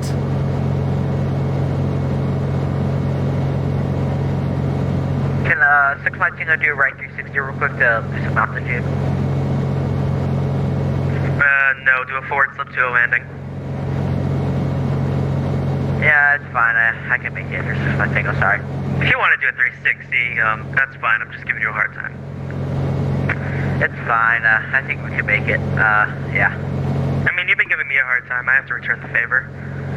You really have. I'm sorry about that.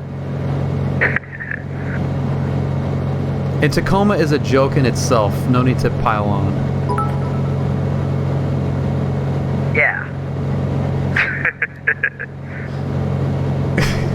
Seattle Approach, request backflip. A little too much fun for one night. Never too much fun. I liked it. Request. 1677, you have to request. Oh my god. Request backflip. Alright, 1677, pilot's discretion, turn right heading 070. Right 070. I am pausing right here. I am pausing because this is a really, really stupid good evening, fact. Seattle Approach. A little piece of trivia. 657, we're at 16,500. This is Stadium High School, and it's actually modeled pretty well here. This is not. This is Stadium High School, and this is where 10 Things I Hate About You was filmed, and this is the football field that Heath Ledger did his little dance on. We will now resume our regularly scheduled programming. Medflight 4657, radar contact 10 miles northeast of the Seattle Vortex, and just hearing about the Seattle. I just want to fly in circles and listen to this. I'm sorry? Medflight 4657, radar contact 10 miles northeast of the Seattle Vortex, and you're a little bit higher right now. I am not a Julia Stiles fan, but she was kind of a babe in that. Alex Mack was cuter. I was definitely more of an Alex Mack fan. Pilot's discretion, and I'll have more instructions for you in just a moment. Okay, do you have an altitude you want me to get?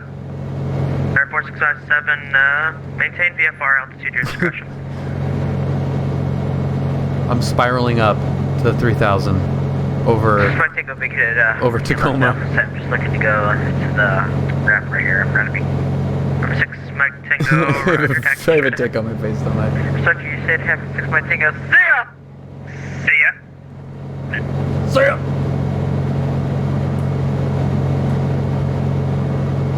This is the upward spiraling pigtail. This is so ridiculous. Ask 1677, roger, cleared visual approach, runway 16 right. Clear visual, 16 right, 1677. Unless you want 16 left, I can make it work. Absolutely not. Okay, sounds good. Seattle Approach, request upward spiraling pigtail.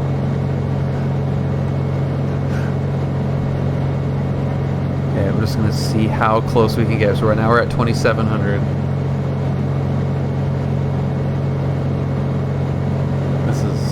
This is just outrageous.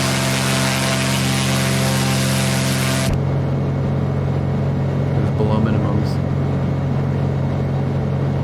Okay, 2840. We're getting close. 29. We're really close to the Bravo. So, when's he gonna say something?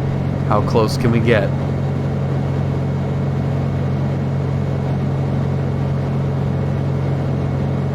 2960. So close. 2980. We've got to be flashing on his scope, right? Vashon Island. He probably doesn't even know the Bravo altitudes. 203,000. We're in the Bravo. Out of the Bravo. Alaska 1677, wind calm, runway 16 strike, clear to land. Oh, it doesn't flash. Okay, well, we just busted the Bravo and he didn't say anything. 1677.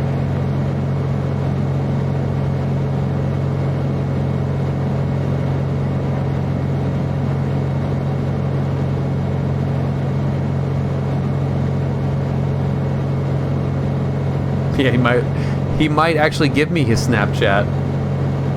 Okay, I have an idea. I'm gonna see if this thing spins. Geneva would be so mad. Yeah, she would be screaming at me.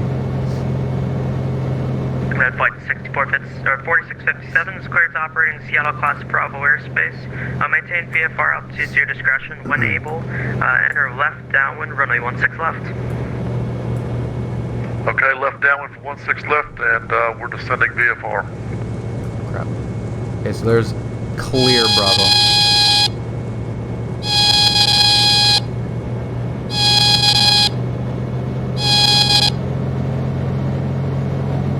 So that stall's pretty good. Sounds exciting.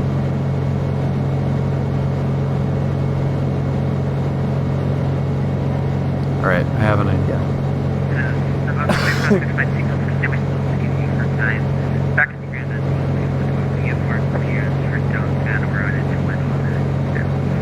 I have an idea. Let's see if this works. Tango, Seattle departure, welcome back. And you came in pretty quiet there. Say your request again. Sorry, we have like a VFR clearance for downtown for 61 Tango. For 61 Tango, roger.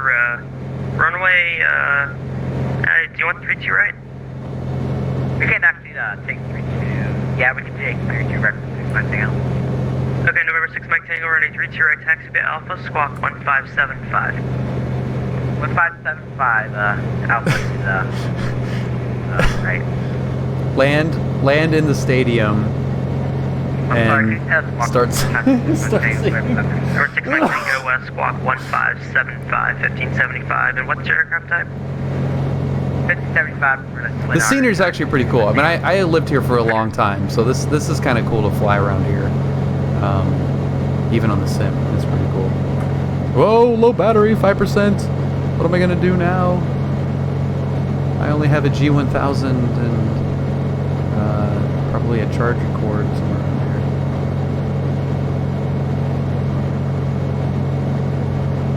here. Fat Knuckle, where in Seattle did you live? Let's see if I can do this. Slant 4 flight is going to fail. Fly runway heading, runway 32 right, cleared for takeoff.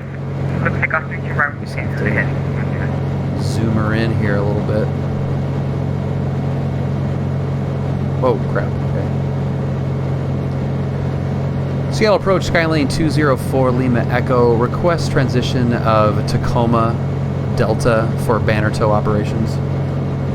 Aircraft calling Seattle approach, you got stepped on, say again.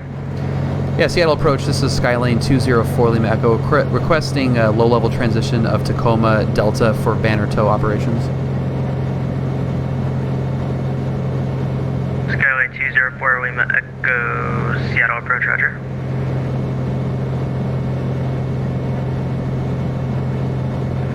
Mike Mike, we do have floats tonight. Do you know the regulations for landing on water or anything? Well, I don't know of any, I don't know of any controlled, ports right now, so if you want to do that, just advise. It'll be at your own risk. Yeah, I would like to do that. We copy the risk. Do you want us to just let you know when we're here? Copy the risk. Copy Tango, the risk. Radar contact, say altitude. Looks like you're about Somebody to Bravo. clip that. I want that. I want that. Copy the risk. 1,000 feet. That is my new favorite line. Copy the risk. If you want to remain outside of the Bravo, just maintain VFR, at or below 1,700. Okay, we'll do that below 1,700 for 2-5 Tango. Do you want us to let you know we're back in the air from the ocean? Number 6 Mike Tango, landing will be at your own risk. Landing assured. Brad, no kidding, dude. This is hilarious. This is like Ricky Gervais in the Golden Globes. Just like, kill me now. Just kill me. Come in and land. We're clear to land in the ocean. Copy the risk.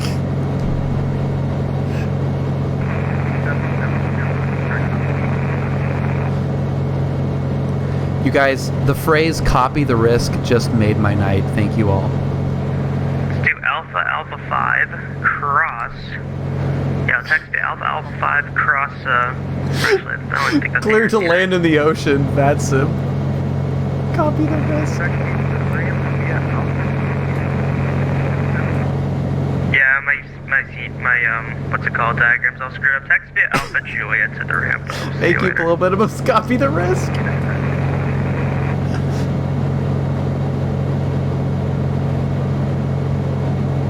Oh, do I say pilot edge? I did say pilot edge. I wasn't actually sure by the time. That's why there's no... I actually didn't put like any description because I had no idea what I was going to do. That's really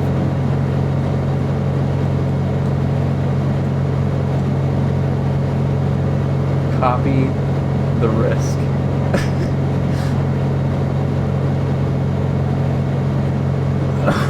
I know, Brad. It's like just in time, dude. Copy the risk. 1092 Seattle departure cleared to the San Francisco Airport Harb 6 departure E-Rave transition then as filed.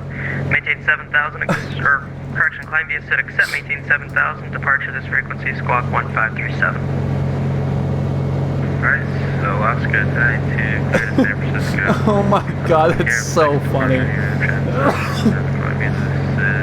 Expect 7,000 initially departure with you at 1537. Alaska 1092. 1092 is back correct. Runway 16 left for departure. Advisory rate to taxi. Wind calm. Correction, wind 160 at 9 or else under 2979. 2979 information Mike. And we're calling for taxi. Alaska 1092. Oh my god. 6-5 Tango, we're committed. Number 6 Mike Tango, Roger, radar service terminated. Squawk VFR. Frequency change approved. Give me a call in the airport. Okay, so our banner tow Frequency over my old house. I'll let you know. You just fly right over my house. I don't live there now, so I can dox my old self. There it is, right there. Spec Med 4657 Seattle approach. Spec Med 4657 Seattle. Nope, not it. Yes sir, you gonna call my base turn? Negative, sir. When I tell you to enter the downwind, you can just turn your base when you're ready. Where is it? Where is it?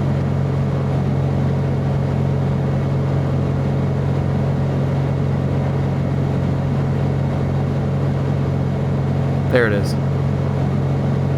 Right there. It's the one right in the middle of those three.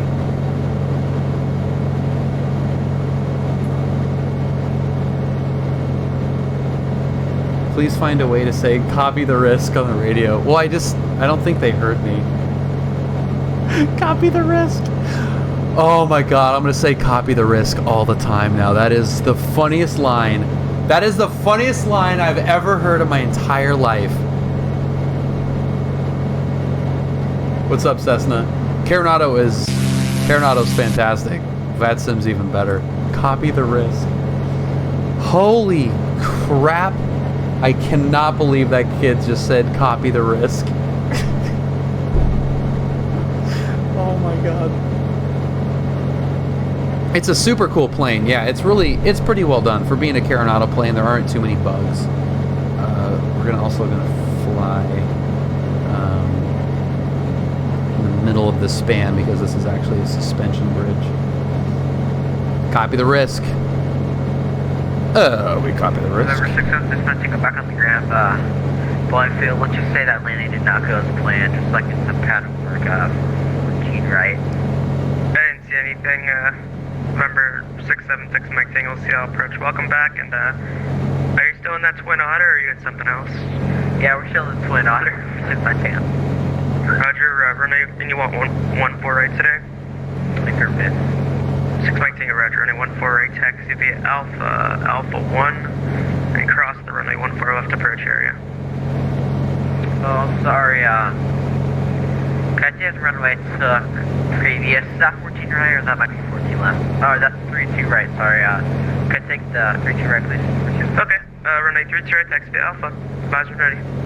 Alpha, which is 32, we'll let you know, 6 Mike Tango. And what did you say you wanted to do this time? Just a battle work, if that's good with you for 6 Mike Tango. No. Okay. I'm just giving you a hard time, that's fine. No, I've been giving you a hard one too, yeah. It's been fun though, thanks for joining the party. Yeah, it's been fun, someone has to keep you busy, Thanks for coming. Always loved it.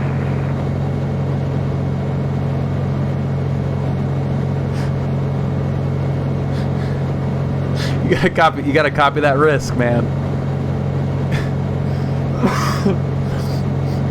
That's going to be an audio cue by the end of the night. Copy the risk. 618, hold sure here, Alpha A, we just need a few minutes. Roger. Thank you. You're welcome. Cessna 2979er. Visual approach runway 16 left in use. Landing and confirms runway 16 left north is 2 airmen. Caution. Boeing field traffic below you on final. Advise on initial contact. You have information, Mike.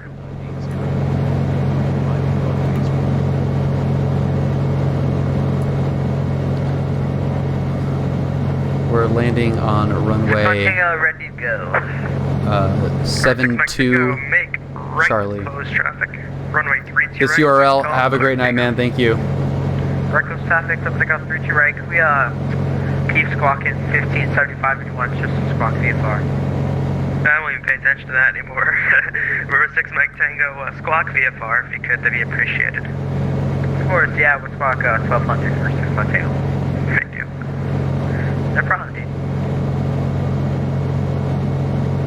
Love you. Don't want to get a pilot deviation. Possible pilot deviation, advise you contact Seattle approach at whatever phone number I make up. Yeah, we're ready to copy down that number for 6 Mike Tango. Not now. I know.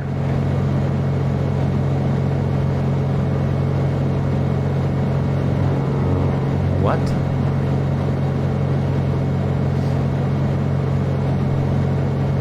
Midpoint 4657. Looks like you're lined up for runway 16 right. So in that case, runway 16 right, cleared to land, wind 160 at Niner. Safe parking. Clear to land 16 right. We'll be parking at the southeast ramp. Roger.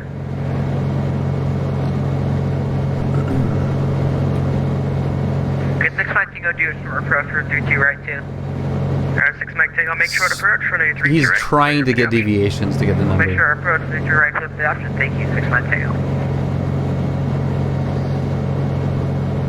Seattle approach, good evening. Skylane 204 Lima Echo with information Mike at SeaTac over Point Defiance inbound full stop. That was the biggest Two or three at once there. Someone was calling in from the southwest, I want to say. Say your call sign? That was Skylane 204 Lima Echo over Point Defiance with information Mike at SeaTac full stop. Or 204 Lima Echo, squawk, 1572. 1572 for Lima Echo.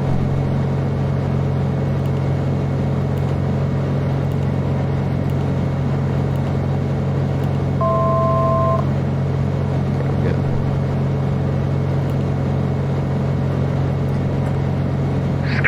Lima Echo radar contact, 1 mile southwest of the Seattle airport. Clearing the Seattle Class Bravo airspace as requested. Maintain VFR at or below 2,500.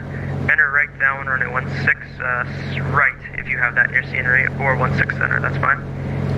Alright, we'll enter the Class Bravo, 2,500 or below, enter right downwind for 16 right, 204 Lima Echo.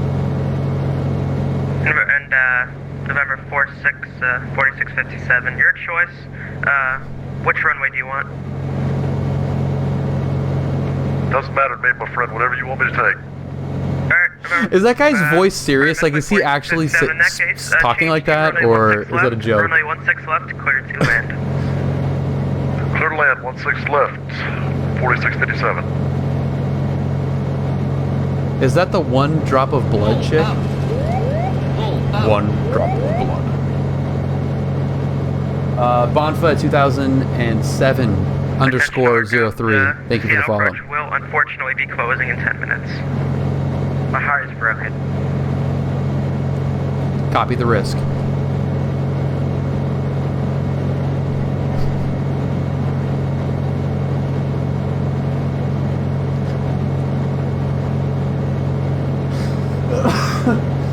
Oh my god.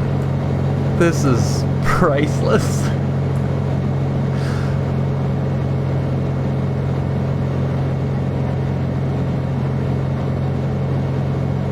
This is absolutely priceless.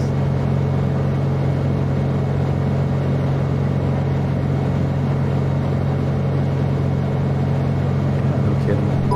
What's boring about this? 8-bit risk. Copy the risk. Copy the risk. God. Oh my god, that's so funny. That is so funny. It's just one of those lines that you just can't get enough of. Like, okay, this is a political statement, but this is not a political subject. It may come off as political, but this is in no way intended to be a political topic. So I don't want to go down any positive or negative routes. This is strictly for the line. Joe Biden saying Corn Pop was a bad dude is one of the funniest freaking things I've ever heard. Copy the risk. Rivals Corn Pop was a bad dude. Skylane 4 or correct. Tonight is a palate cleanser, I agree. Lima Echo, runway 16 right, cleared to land. Safe parking. Clear to land 16 right, and we're going to be parking at Signature Flight Support 204 Lima Echo. Roger. So we might make this one a little bit long for taxi purposes. 204 Lima Echo. Skyline for Lima Echo, roger, that's approved. Copy the risk for Lima Echo. Tango, if we don't see that landing, exiting off before looking to go back up. 6 Mike Tango, runway 32 right, taxi to Alpha, advise when you're ready, and you just wanted to remain in the pattern again? Corn Pop was a bad dude. 32 right, yeah. The backflip is fucking funny too. Oh my god. Request backflip? Oh, that's so funny. Look at this pattern too. Actually, you know what? Screw that. I'm not gonna do this. I'm gonna actually fly this pattern appropriately. Not an approach, whatever the mountain approach or whatever it is. Corn Pop was a bad dude, and he ran with a bunch of bad boys.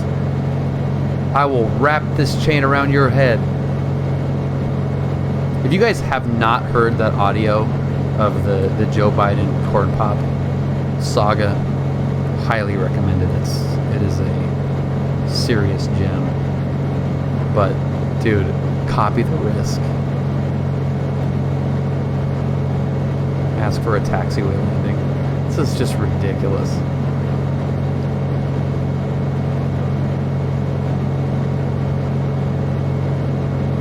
Or should we ask request short approach?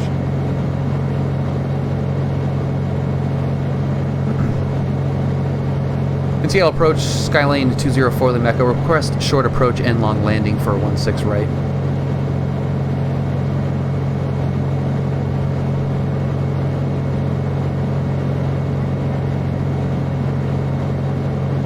think he's gone. Okay. Lights on. Fuelage looking good.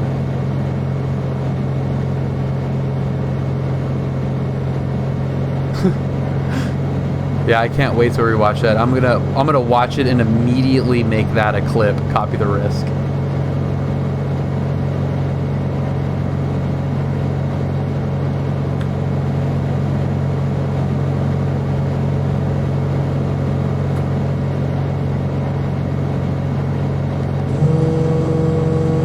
Just in time for my iPad to die.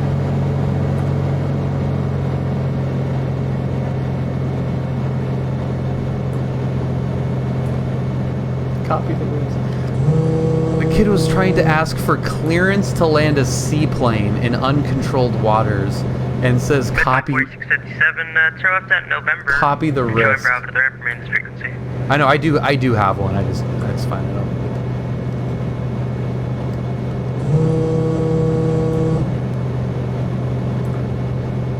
Six Tango ready to go.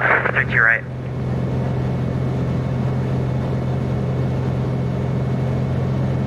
Sorry, I was typing PM to some random pilot. November 6 Mike Tango, make right close traffic on a 32 right, clear for takeoff. Thank you. Asking for that clearance after asking the controllers what the law were. So what's the deal with, can I just land on any water? And the controller not knowing. Land at your own risk. Okay, copy the risk.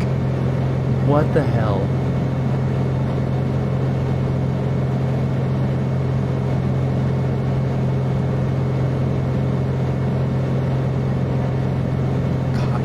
Copy the mother effing risk. So we're gonna end this as a video, and then I'm going to stay on while I get the clip ready to go. I'm not going to shut the stream off until we have an audio cue for copy the risk. Number 6 Mike Tango, thanks for joining the party tonight. Runway 328, clear to land. Thank you, clear land. 32 right, probably one of the best parties I've ever been to. Hey, that's good to hear. Always good. Just trying to float it. And could we do short approach from 6 Mike Tango? I suppose. Number 6 Mike Tango, make short approach. And he disconnects.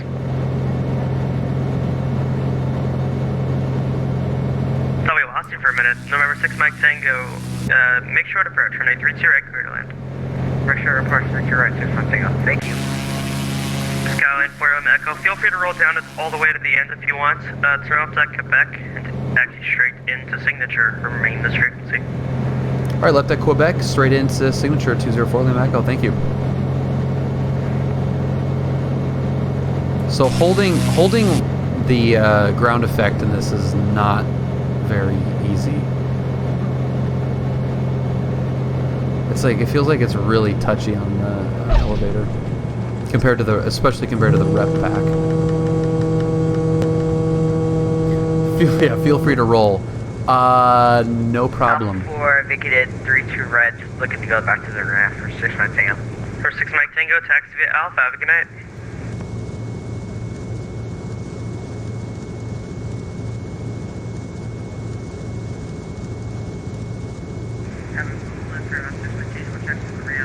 See ya!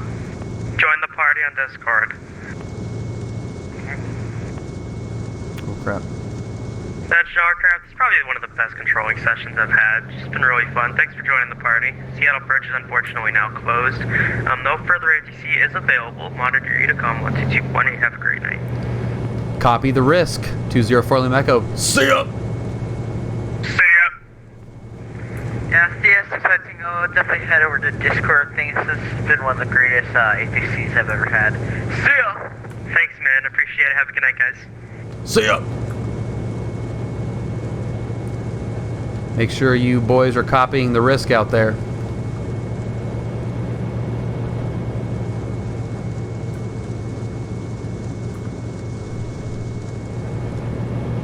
Well, I burned 90 gallons on that flight. Yeah, I probably went through my share of av gas as well. That was fun.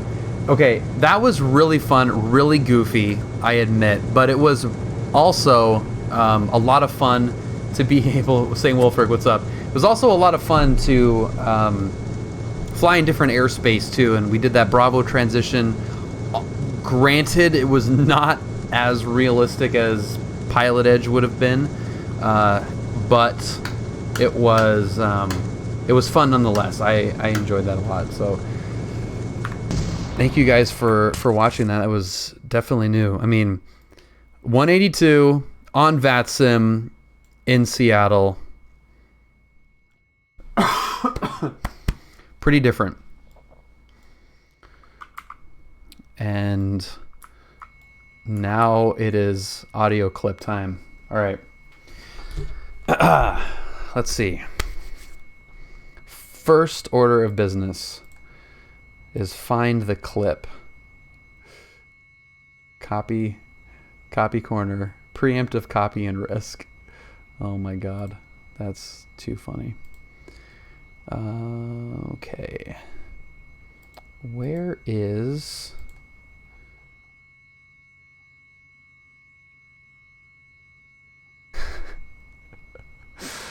Oh my God, copy the risk.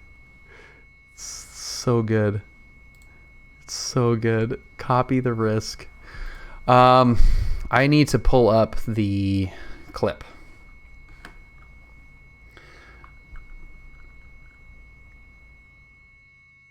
Ring Police, have a great night, man. Thank you. Anyone else that's taken off, I really appreciate you guys joining tonight. This was really appreciate you guys joining tonight. Shut up. Really appreciate you guys joining tonight. Echo, shut up.